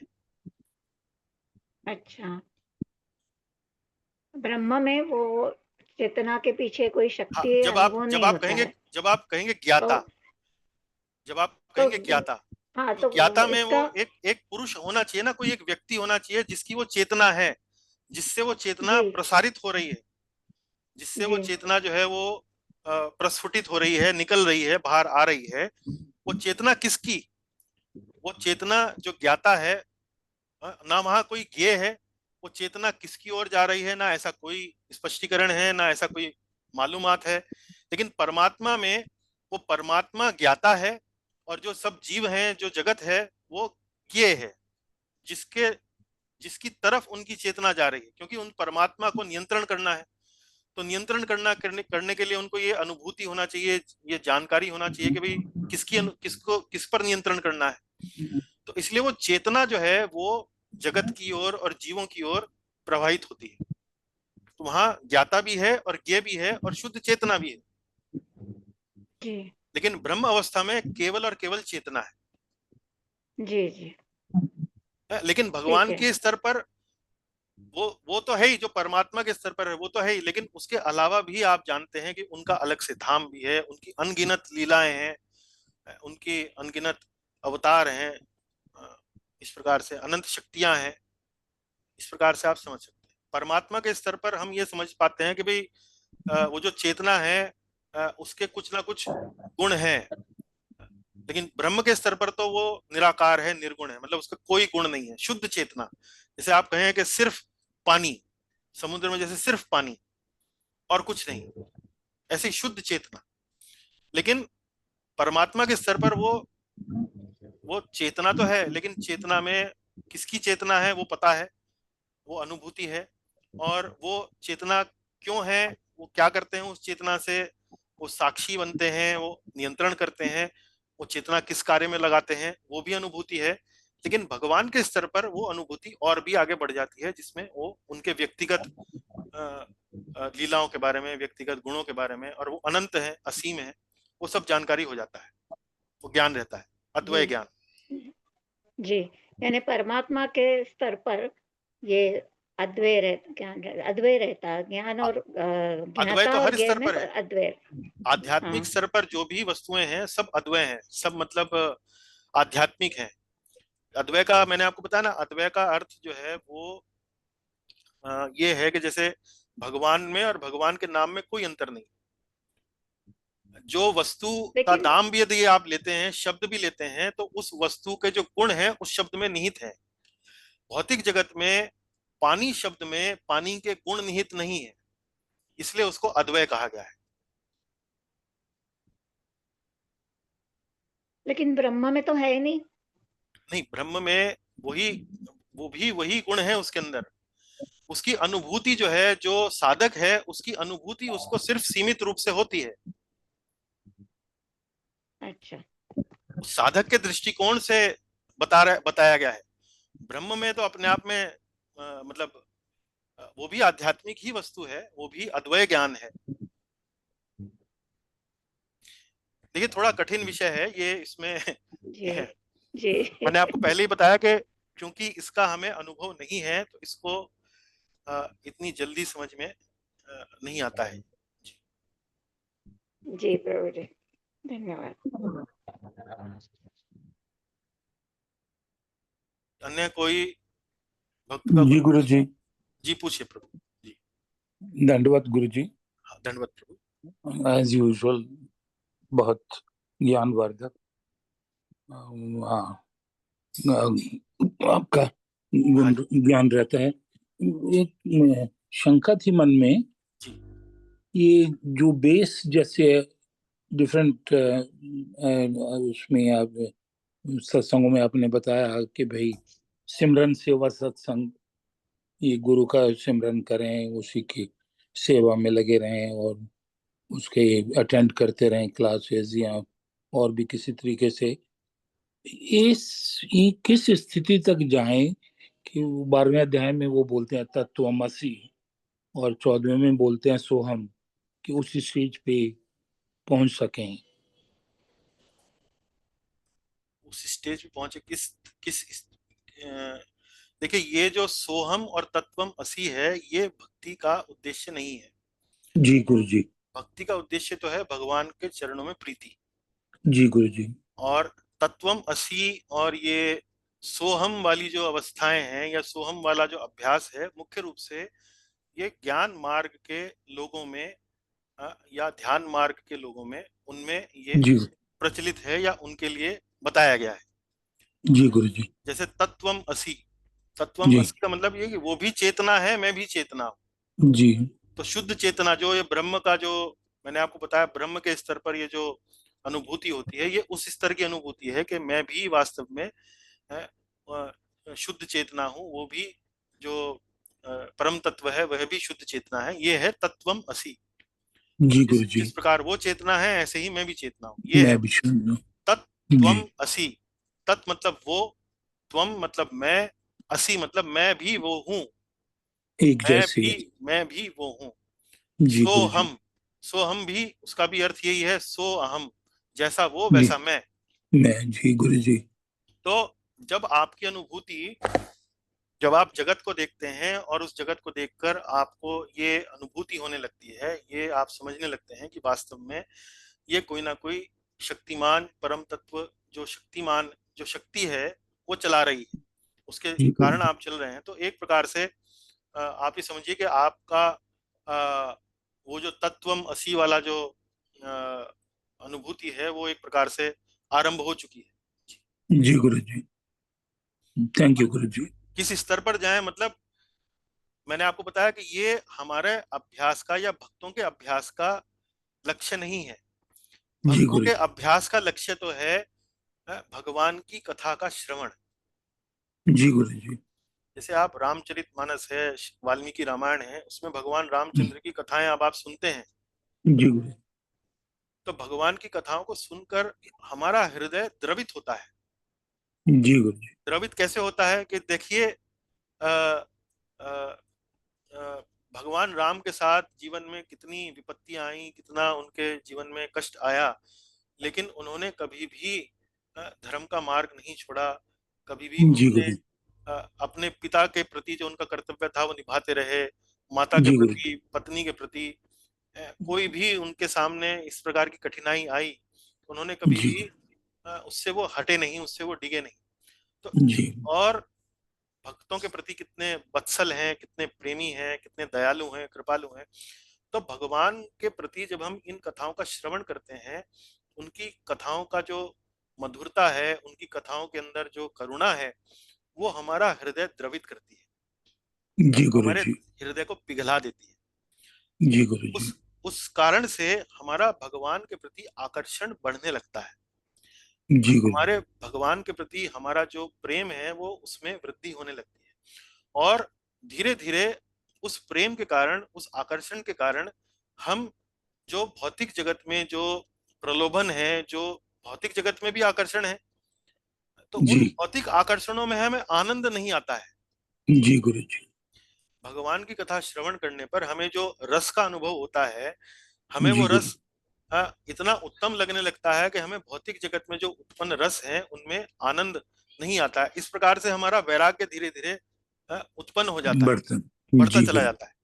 तो जी ये गुरु देखिए कि इस केवल कथा श्रवण की इस छोटी सी प्रक्रिया से जी आप गुरु ज्ञान भी प्राप्त करते हैं, आप वैराग्य भी प्राप्त करते हैं, आप भगवान के प्रति प्रेम भी प्राप्त करते हैं। जी गुरु जी, और इस प्रेम के कारण आपको जो जगत है उसमें आपको तत्वम असि भी नजर आता है, आपको उसमें सोहम भी नजर आता है। जी गुरु जी, जी गुरु जी। तो आपको ये ये लगने लगता है कि ये जी जो गुरु जीव हैं इस जगत में वो मेरे ही हैं, जी तत्वम, गुरु ये जगत भी मेरा ही है, ये जगत भी वास्तव में भगवान का ही है, तत्वम। जी गुरु ये सब चीजें आपको धीरे धीरे अनुभूति होने लगती है केवल कथा श्रवण करने से।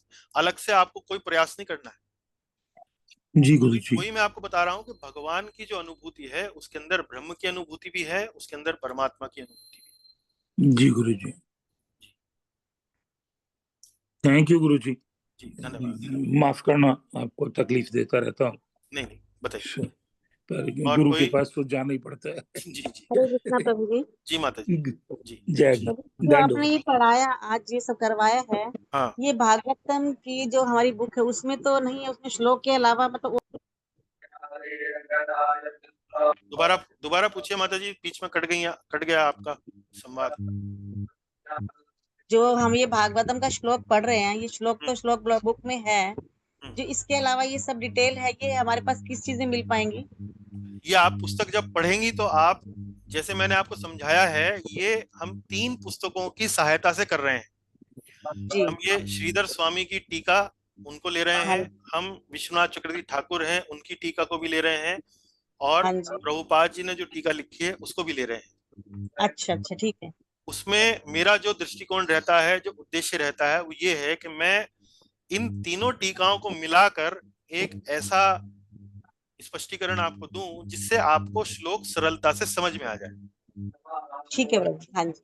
और मैं आप भागवतम की बुक खोले हुए बैठी थी तो मुझे ना समझ में नहीं आया कि मैं ये हम कहाँ से पढ़ रहे हैं। हाँ, वो आप जब इसको समझ लेंगी ना, तब आप भागवत में जो प्रभुपाद जी की जो टीकाएं हैं, जब आप उन्हें पढ़ेंगी तो जी आपको उनकी टीकाओं में जो व्याख्या दी गई है वो समझ में आनी शुरू हो लग जाएगी। गया। ठीक है प्रभु जी, हाँ जी, धन्यवाद प्रभु जी। धन्यवाद जी। अन्य कोई प्रश्न?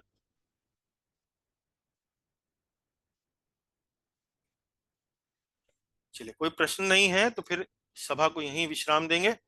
आपका उत्साह के साथ भाग लेने के लिए बहुत बहुत धन्यवाद। हरे कृष्ण। हरे कृष्णा प्रभु जी। प्रभु जी। हरे कृष्ण। हरे कृष्ण। थैंक यू प्रभु जी। हरे कृष्णा। हरे कृष्ण। हरे कृष्ण। हरे कृष्णा प्रभु जी। हरे दंडवत कृष्ण प्रणाम। प्रभु जी। हरे कृष्ण। दंडवत प्रणाम।